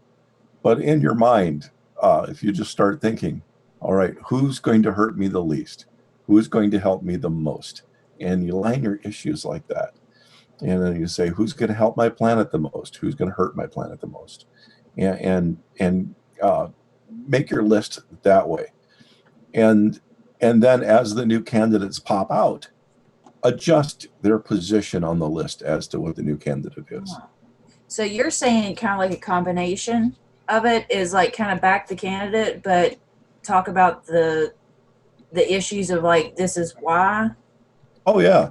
I'm dreadfully honest. I go to the local Democratic Party meetings. I'm a registered Democrat. I can vote in the Iowa caucus. In fact, I am an officer in the Iowa caucus. I did not want to see another crapshoot like we did on the last one. So I actually ran my precinct's election to make sure it was as fair and unbiased as possible, given that how many people we had. But again, the issue is you're always going to get misled if you go with the emotions first. So always keep in mind what matters most in your head and have your candidates for that. So I go to candidate meetings. I actually went to the Wingding meeting last week and was quoted by a candidate because I went and had a lengthy conversation with the candidate and his staff. And I consider him a definite contender for the president. If somebody else tomorrow met my list better, I would consider them as well. I do not stay, I picked this guy on day one, I'm staying till the end. I was for John Edwards, and there's just, when a candidate's dead and gone, I'm not for keep beating that dead horse. Once they say they're gone, I'm not going to support them anymore. Once Hillary had to show that she was going to win by crookery, I thought I had the responsibility to the country not to support that behavior. Yeah, I think a lot of us fall under that umbrella because we were all, for the most part, I think we voted for Bernie in the primary, and then during the general election, most of us switched to Jill. Well, I voted for Jill as well because at that point, so we weren't just married to it. It was just who is the best candidate that's going to represent me. That's correct. At that point, Jill Stein was the one that most closely met my criteria, so I went with her. And I openly state that I will not vote for someone that I do not feel is capable or ethical enough to be president. And so I didn't vote for Trump either. You know what's crazy? At the beginning of the primary, I was like, I will not associate with anybody that votes for Trump. That's crazy. I mean, you'd have to be a monster to vote for Trump. And then by the end of it, I was like, well, I'm either going to vote for Trump or I'm going to vote for Jill Stein. And I had to stay true to my values. I couldn't vote, even though I just wanted to stick it to him with that Trump vote. I was like, but that's the same reason I wouldn't vote for Hillary Clinton. Is the same reason I wouldn't vote for him. So I couldn't do it. I had to vote for Jill. I have a cousin that I hold in extremely high esteem. She served in the Air Force. She is in medical practice, and she could not see it to vote for Clinton. And she had been our family had been heavily Democrats, and she could not vote for Clinton. So if I'm tossed a bunch of people that are obviously corrupt, I will not vote for them. I won't knock doors for them. I won't put their bumper sticker on my car. And so I'll openly pay attention to all the parties that are out there. And I really believe that America is founded that we take the best ideas and keep them and reject our worst biases. And that means voting too. So if I see, and basically I would like to see the best candidate possible from each party. Now I realize one party's got a very low bucket, but you know, the Green Party, I'd want to see the best candidate. I would like to have it be so that at the very last month that I actually have to be in pain over deciding which one's the best. I never want to see the situation where we're again voting for the eviler of two lessers. Right.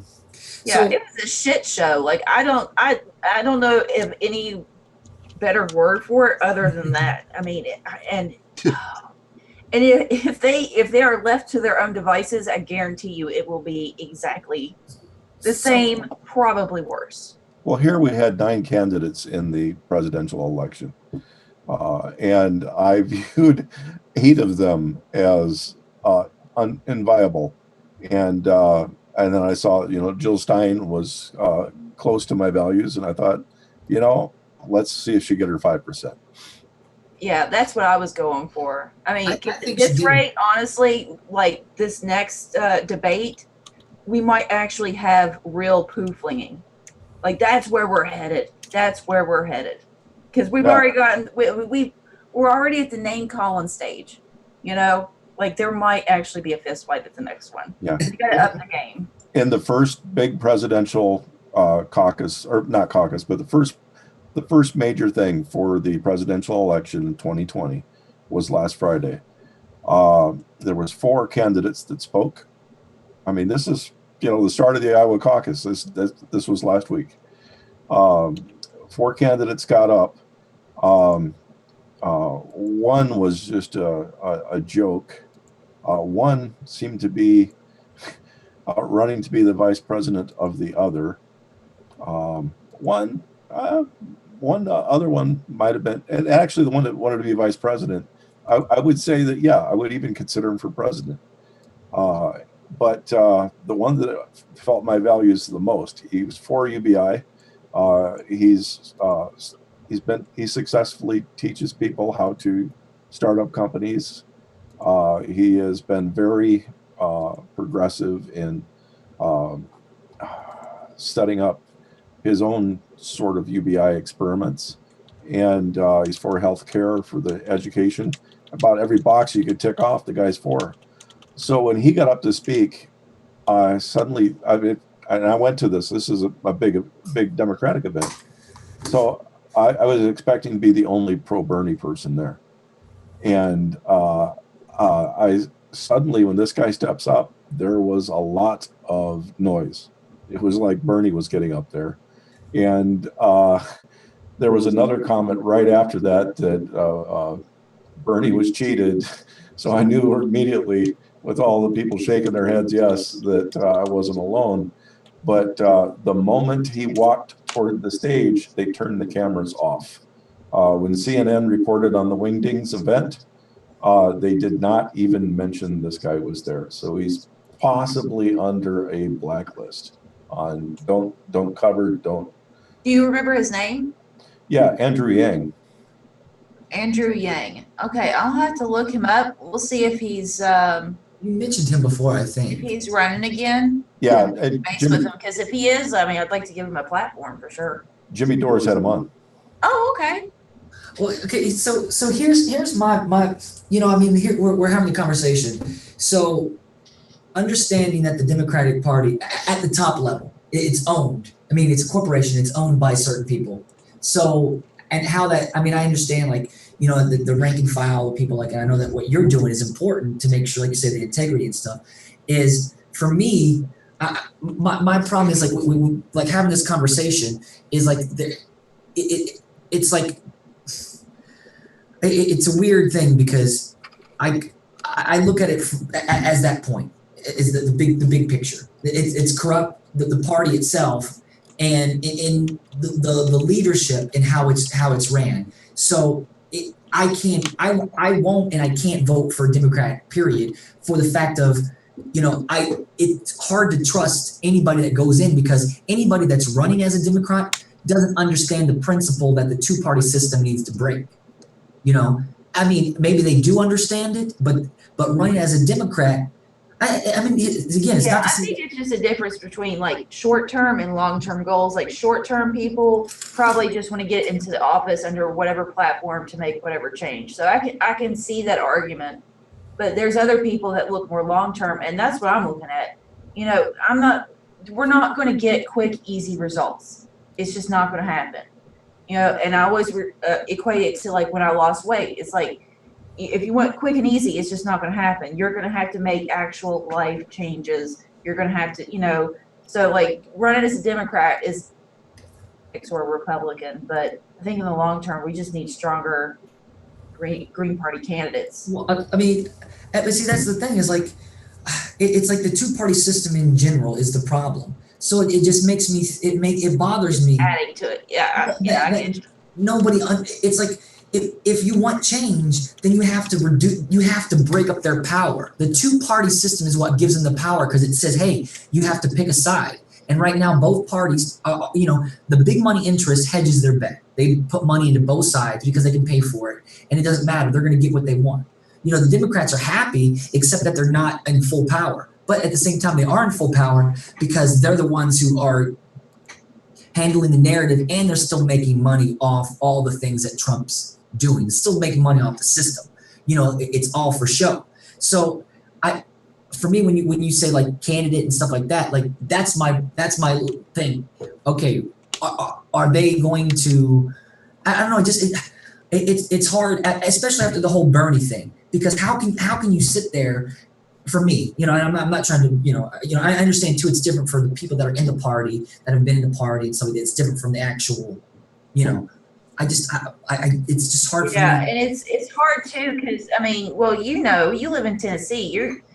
Tennessee is pretty. It's part of the Appalachia, and it's pretty poor. I have family down there, and they live near Maryville, so or Maryville as they say it. But yeah, been there many times. Really pretty small, pretty town, little town.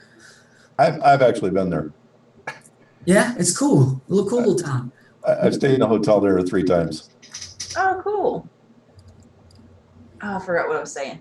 But all right, let me bring up something that's important to know that you guys are talking about. What's best candidate, right? That's who we need. Who is the best candidate? And Stork brought this up, and we're all kind of, moving in that direction. The best candidate for all of us aren't the candidates that have been presented to us for quite some time now, right? We can all agree on that for sure. Yeah. So the new candidates, and the concern is with the Green Party, is will they be co-opted like the Tea Party was? Will they begin to be co-opted like the Justice Democrats are? Or will they be co-opted at all? Will they succumb to big money? And what people need to realize is that's not what they're about. Part of our mantra of the Green Party is no corporate donations. We're not into super PACs. We're not into APACs. We're not into giant lobbying bodies. We're not into corporate donations. We want to work for the people, which a lot of people can't even fathom that, let alone understand it, because people have been doing it for so fucking long. So with that being known, it's a risk because you don't know what's going to happen when they get into office. Are they going to be co-opted? Are they going to turn? Are they going to become more neoliberal-ish, right? Because we don't know. But the fact of the matter is we don't have any other choices. We don't. We've completely ran out of choices. There are no more syrup. There's no more syrup for the shave ice. I don't know if you guys know what that is, but in Hawaii, they got shave ice. It's really flaky. You like cherry flavors, all these flavors, but there's no more. There's no more flavors. There's only one flavor left, and it's green, and it's green apple flavor. Right? Let's just say that's it, the flavor. So we have to go with that. I don't think anybody really understands this besides I think us and a few people out there that you've Right. got to give them a shot. They've never been in the House and they've never been in the Senate, and I've got to show you this, and this is what they're going to run into. And I think it's big that in the primary they did what they did to get on the general ballot coming up. But the fact of the matter is, and I'll show you right now, is this is what they're going to run into. And I'm going to show you on here, and then I'm going to show, oh, wait, not here. I'm going to show you on, just a second, on YouTube, right here. Here it is, right here. There you have. Okay, there it is. All right, share screen. There you go. Listen. Okay, so if you look at, like, here they are, right? Here are the big three, they call them, and then Constance is in there too.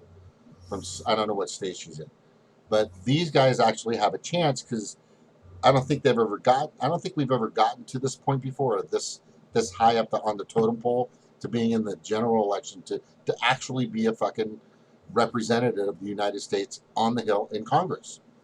But what these three and the Green Party isn't really understanding is they're going to be met by this. Okay, Rodolfo Cruz is going to be running against Lucille Royabald Allard, whoever. But she is a staunch Democrat, connected to the neoliberals, connected to fracking, connected to nuclear, connected to everything that is Democrat, DCC, in my opinion, fucking Hillary Mafia. Here's what they don't get. If they get to that point, to that ballot, these people here, what are they going to be met with? And I'm telling you right now, this is what they're going to be met with. Citizens United is still working. In other words, which is a total oxymoron. But this chick right here is going to have so much money and so much fucking tons of commercials, tons of flyers. She's going to have a gigantic group of people helping her, not just like 10 or 20 people. We're talking thousands of people knocking on doors for this woman. Right. Definitely. She's the incumbent and a Right. Democrat. And she's the Dumbocrat, what I say. Not the voting Republic. I'm talking about a legislator. Also, you've got Laura Wells right here. She's going to be running up against this person, Barbara Lee. I guess the screen's Okay. frozen online. Well, yeah, it's people can see it though. I'm showing it on YouTube. Am I showing it on YouTube as well? God damn it, I'm not. Well, that's what I'm saying. It says that this Okay, it's frozen. let me on go back YouTube. and show. So YouTube's frozen. Was what I'm saying. YouTube's frozen. yeah. Well, YouTube, I'm putting on YouTube now. So let me just go back and reiterate real quick, just so All right. people can get this, because this is totally important for this party to understand. And this is why we need more support than ever for these three people, is because basically it's really happening. This guy here, Rodolfo Cortez Barragan, is going to run up against this lady right here, right? And this, like I was saying, this lady right here they are, general election coming up, right? So he has to go against tons of money, tons of influence, tons of corruption, tons of power. Tons. Not just a little bit, tons. He's going to be getting to that point where he's at is huge, but once he gets there, it's going to be fucking insane. It's going to be like, it's like he's at the bottom of Mount Everest at fucking like ocean level, okay? And he's looking up at this giant mountain. Once he gets to this general, okay, the same thing's going to happen with Laura going up against Barbara Lee, right? Right here, Laura Wells, and the same thing's going to happen against this Dumbocrat, Jimmy Gomez. Okay, that Kenneth Mejia is going to be battling. They're going to battle some gigantic, monolithic, because the Democratic Party, the DCC, the Hillary Mafia, all the shit, they're not going to just watch this happen.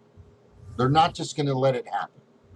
They're going to fucking go after these guys tooth and fucking nail. They're going to throw as much money as possible to disallow this from happening. So what needs to happen is these are our perfect candidates. And the reason why I say that is because like I said, there are no more flavors. There are no, on the red, there's no, like blueberries, there's no more blueberries anymore. There's no more strawberries, red berries. There's only these green apples that are out there, green apple flavor, and that's all you have left. So what I'm saying is, if people could understand this very simple fact, that if you do not wedge a third party, especially the Green Party, in between the two-party oligarchy, it's going to be business as usual. If you don't see any of these three, and even Constance, I don't know where she's from, if you don't, we're going to have the same shit happening, just a different day. Just a different day. So in this show, we're also pushing Jesse because we want him to bring attention to so many things that people aren't talking about. But at the same time, he could also help elevate these people. Right? Point of the matter is, this is a fucking huge uphill battle for any third party. And they've rigged it that way. They've orchestrated it that way. They've created these giant roadblocks and fucking speed bumps, and they've stifled the entire process for a third party to fucking to even get somewhat any kind of publicity or any kind of notoriety or any kind of marketing or any kind of advertising to get out there. And it's tough for a party that only has 250,000 fucking registered voters in the United States, when the majority of them are 90,000 in California. Well, here's the thing. What's sad is that there are 250,000 registered Greens, and that the Greens aren't smart enough, the people in power, to know how to bring people together, get 250,000 people together and to really fucking make this shit happen. 250,000. Just $1. Give them a fucking But not even just $1. My point is, like, the social media, and here's the thing with Rydberg. What pisses me off about Rydberg is he's like, he talks so much shit about social media, and it's so weird. It's like, are you fucking dumb? Social media is everything. People, like, that was the other thing I ran into with the chick over at the fucking Green News Network. What a bitch. She's like, oh, that's not fine. And it's like, oh, we got to go out there about you. Internet. Bernie Sanders. Nobody knocked on my door. I didn't hear about Bernie Sanders, somebody knocking on my door in Tennessee. No, I learned it on the internet. People go to their internet, their phone, for information. Boom, boom, boom, boom. If you don't realize that you don't have to knock on another door. For me, I don't want you knocking on my door. Don't bother me and my baby and my dog, get my dogs all riled up. Leave me alone. We have to say, here's where you get the information. You build a platform for people to go to get that information. And that's what Bernie Sanders did. You know, that's what it showed. Like Jill Stein, nobody knocked on the door for Jill Stein. I voted for Jill Stein. Because I was involved. I researched, I paid attention, and I saw people on social media, the excitement and what people were doing, the memes. All this stuff is so important. All the pages, people in unity working for the same thing. And that was the most beautiful part about the Sanders thing, was that right there, that element. Oh, I know. I missed that. It was actually a group of people that were active. I mean, it felt good. There was Bernie Way felt damn good. There was uniformity. Hey, there was uniformity and unity. Wow. Unity, yes. There was unity. Oh my God. It was love. There was so much love, and they believed that's what I'm saying. Bernie did worse to the whole thing by supporting Hillary at that point than Hillary did by cheating in general. Hillary being Hillary, it was exactly. But it was like the Bernie thing. It was the Bernie thing. It was, and that's what I was there. But it goes to show that, you know what, we put our faith and put our energy into somebody, but those people aren't what they claim to be. And I nobody can tell me anything different. Like you can't convince me. I don't care if they threatened him or whatever. You're at the your whole life. You're 70-something years old. You've been fighting all this your whole life, and you get to the point where you can you could really bring people in. And if he didn't know that, he shouldn't. If he knew the kind of power he had. He knew because he saw the difference between Hillary Clinton's school, 20 people at a press thing, different from the arenas and so internet is everything. We don't have to step out. We don't have to spend $1. It's getting, if people know that people don't trust the party because people don't see anything happening. They don't see it because they don't feel it. Because, when they go talk to somebody, they see the corniness. They see how people are like, they'd rather be corny than they would actually make a change in something. And that's the thing is it's not that the people aren't intelligent or even in, and I'm not trying to make fun of somebody, dressing or personally. It's not about that because I don't care. My point is that is you don't have to care about how you look or about how you present yourself, but you got to make sure that you understand what you're presenting with the party, and that your attitude is transfers to the party. That's like, who wants to come here? Who wants to go to the Democrats? When you cheat, who wants to go to the Republicans? It's parties. And see, and the more we get into this whole green thing, the more it's not I'm discouraged. It's the more I realize it's no different from the DNC. It's none. It's not. It's just people. It's other people that think that they know best. And I think that's why Brooksy.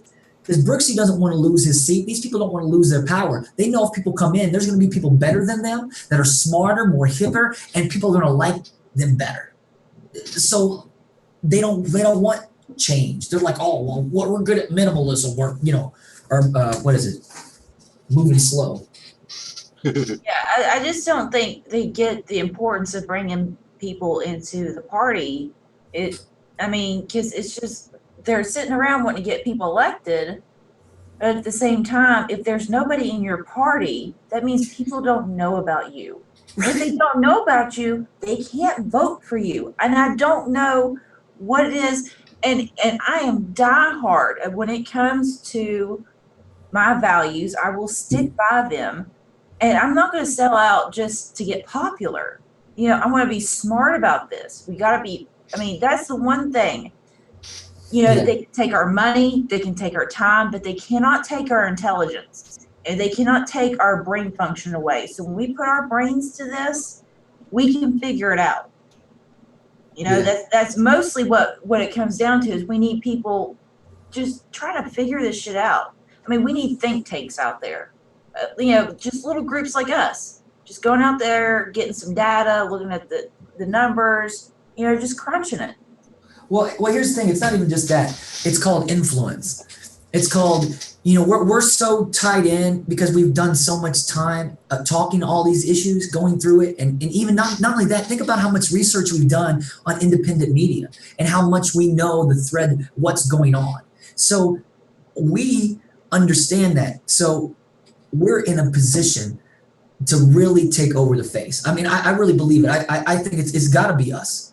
Oh, this is the time for the Green Party to thrive. And I've said that before, but it needs repeating because I don't think the Green Party even realizes it.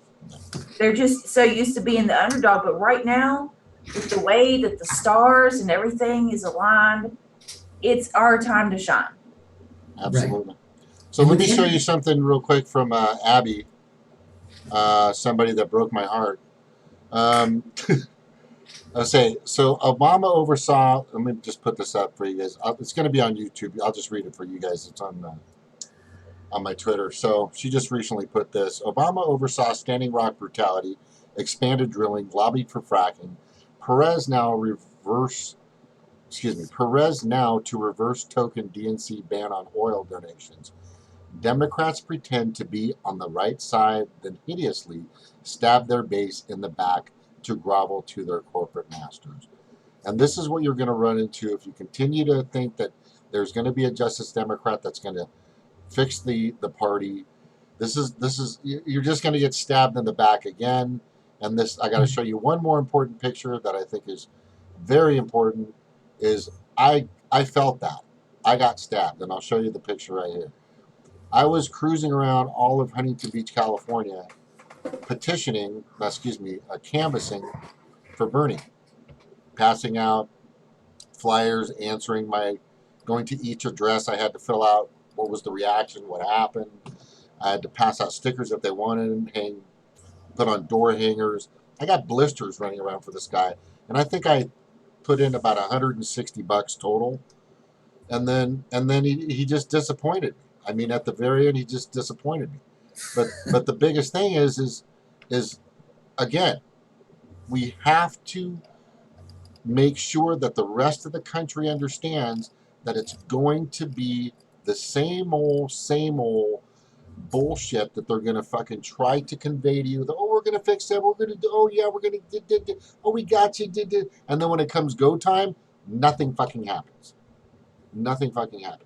So we just got to put Greens in there and give them a shot. That's yeah. Not only that, think about this. Think about what one of the arguments that those guys were like, oh, it's too soon, or what they were talking about it being too early, or that 2020 is away, and then what's his name said, oh, we're not worried about having a president, and it's like that's, I mean, the Green Party. That's crazy. That's crazy talk. The Green Party is right when it comes to principle. The 4 pillars alone. I think the 4 pillars are the best way to say it. I just say the 4 pillars. Yeah. Just say the 4 pillars. That way, because it covers everything. Social justice, shit. So, it covers everything for me. So, but the problem is now, okay, so we got a party that has the right platform. So why, if this is what people want, because people want that platform, why isn't people coming to that platform then? And it's because of how they present that platform and who is presenting that platform. That's correct. And that's it. That's it for me. So Green Party can't do shit until the soul of the Green Party is figured out. And that's why I like the infighting. You've said it exactly, and I pointed this out. You must have your pitch man. You must have yourself a spokesperson. If you've ever watched Mad Men, who's their main spokesperson? Don Draper, is that right? I forgot the guy's name. Don Draper. Don Draper, right? So he's the guy who comes in after everybody's babbling around and goes, "It's this simple, guys." And that's fucking Jesse Ventura, right? He'll come in and just fucking he'll not only sell it, he'll close it. And I'm sorry.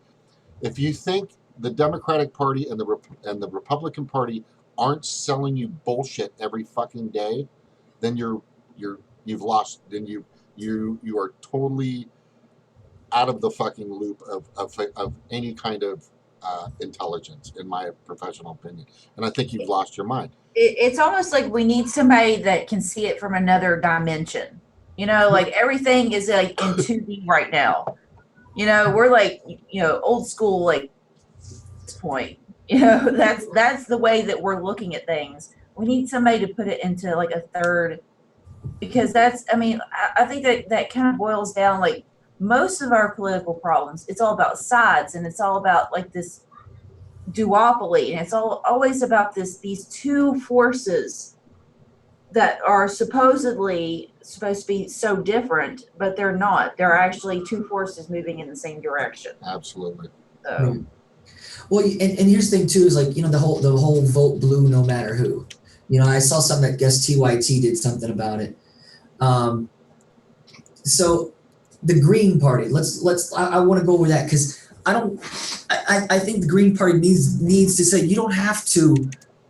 Here's the thing: you want people to vote Green. You want your party to have the party's supposed to have the best candidates. That's the idea, to the point where everybody will vote Green because you have the best candidates. Don't vote Green because you're just supposed to vote Green for everybody, or like you're supposed to vote blue for everybody. That kind of thing.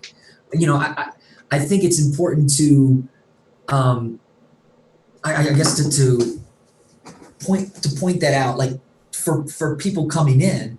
And like you said, the best candidate, that's it. The best candidates need to be on the best platform and under the right umbrella.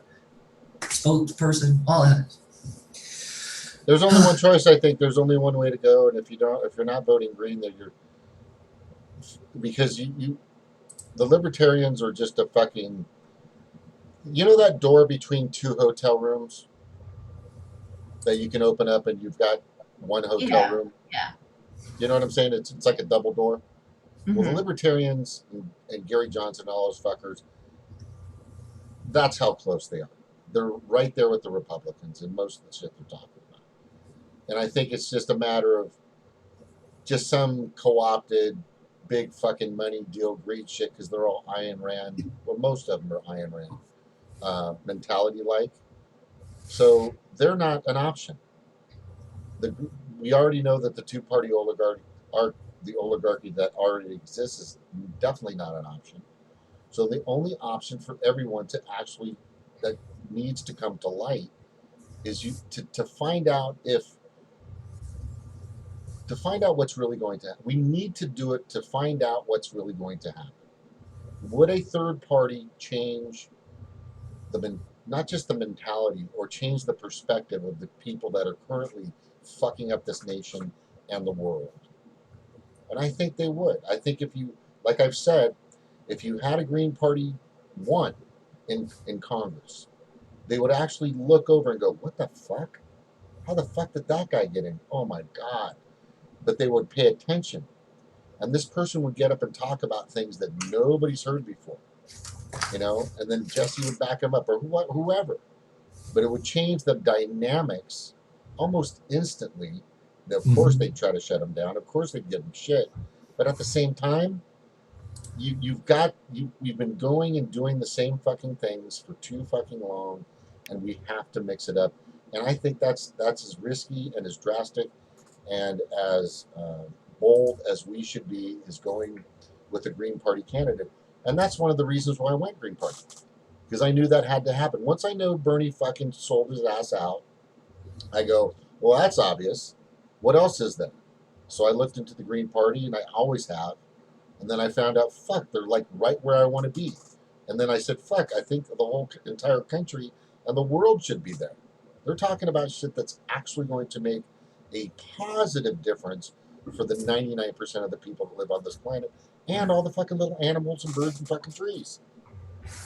But anyway, okay, I'm going to get going. Anybody got anything left? Because I'm going to get going pretty soon.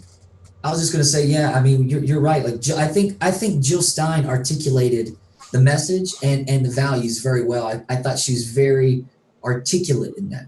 And that's what did it for me, because I was like, okay, these are all how I feel. And I just loved how she broke down, the information of what we've done as a country and how we've done it. She knows her history, and that's the Green Party, like you say, it has all the values. It's there. So I mean, let's push for that. Figure out what kind of letter, or what it needs to say. Yeah, let's. I'll put something together. I know Stevie's a better writer than I am. Hopefully she can help me work on it, and then you take a look at it and Snorkel add a little something. We'll get William involved. I just want to make sure that it's done to where all he needs to do is just say the word yes. Yes, sign. And then we submit it. That's what I'm saying. I want to that or way sign it's done, it or whatever. Exactly, and just sign it. Just Jesse, just sign the fucking. Just do it. Still going to send a care package though, because here's the thing: we still have to massage for Teresa. We still have to. We need to. A full day spa for everything, and we'll send one to Stevie while we're out. Feel like good for it. Yeah. But yep. So that's all right. I'm going. Guys, thank you very much. Thank you for coming on. Good seeing you, Chad. Good seeing you, Stark. I'm going to boot you, Stark, because you haven't been here. But I told him I was leaving on. Carry on. All right. Bye-bye, Snark. Okay. So I think we've made pretty valid points. I think there's something that we left off, and it's something I wanted to address that I'm getting from people, because I do know that Jesse actually was supporting Gary Johnson a few years ago. And I do think people don't understand that the reason why he did it is because Gary Johnson was very adamant about pulling the troops out stopping wars. And that's why he supported it, which I think is fine because you're supporting somebody. But I don't think Jesse had the real entire picture of everything. And then he realized that Gary Johnson and the libertarians over there on that side are just that hotel door, that hotel room door away from being co-opted, which definitely would happen. Thank you all for being on. It's good to see each and every one of you. Share, subscribe, all that, whatever that shit is. And honestly, I don't think there's anything wrong with us being on here and talking about what we believe will help save the planet and all of its inhabitants. I don't think there's nothing wrong with that. And that's my goal. And I think there are people out there that actually give a shit.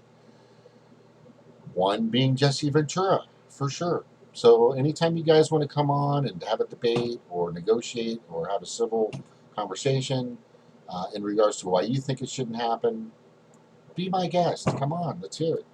We'll talk about it. Also, for any Green Party members that are out there that have any issues with each other or anything that's going on that you want to talk about or get over or see if you can fix, with me being a moderator, I would be happy to do that with my Zoom account in private or in public. I recommend in private because it's not a show. This is not Ricky Lake. This is not fucking Jerry Springer. I would rather you get your differences out and come to terms with each other. And I truly believe that if we do not pull these Greens in, and I'm talking 250,000 registered Greens, give everything you can to these 4 candidates out there that have made it to the generals and get them in. And I'm not talking just people, we're talking money, and they're going to need it. They're going to need, because they're going to have, they won't be able to match dollar for dollar. This isn't the Republicans against the Democrats. They fucking like this when it comes to money. Dollar for dollar, dollar for dollar. That's not going to happen. You're going to see a ton of fucking money, hundreds of thousands, maybe even millions. It depends on how strong it seems they're doing. The more of the threat that the Greens become to any candidate, whether it's a Republican or Democrat, these two parties and their leaders and the party, what the fuck is that called? It's called the party, I just call it a party corporation, right? They will fucking do whatever they can to make sure the third party won't come in. They're going to do whatever they can. They're going to do. I'm almost afraid for these people if they actually get close to fucking winning, because these fuckers are they're ruthless, man. The Democrats and the Democrats and the Republicans, they are fucking ruthless sons of bitches. Because it's okay to kill people. It's okay to start wars. It's ridiculous. It's got to stop. It's wrong. I mean, if you have kids and children, you just want them to have clean oceans and waters and streams. You don't want other countries to be annihilated by bombs and destruction and death. It's just got to stop. We have got to start thinking about Mom Earth, right, and each other and everything that helps us make what this planet is for us. There is no plan B. We're not going to see us traveling like fucking Star Trek. I love the show The Orville. You guys got to watch The Orville. It's fucking hilarious. It's kind of epic in my opinion. It's great satire. But we're not going to travel around like Star Trek, going past the speed of light for quite some time, hitting dimensions or whatever the fuck we do. But so this is the only plan we have, and it's just plan A. That's all we got. So we've got to fix what we have and take better care of it, because we're starting to lose it. We're losing our planet, and we're losing it to crazy motherfucking pieces of shit. 1% don't give a shit about you, elitists and narcissists and sociopathic crazy fuckers out there that get these legislators and these judiciaries and these executives to do their bidding with the almighty dollar. That's got to stop. Anyway, vote green. That's simple. Aloha, everybody. Thank you for coming on. I'll talk to y'all soon. Aloha.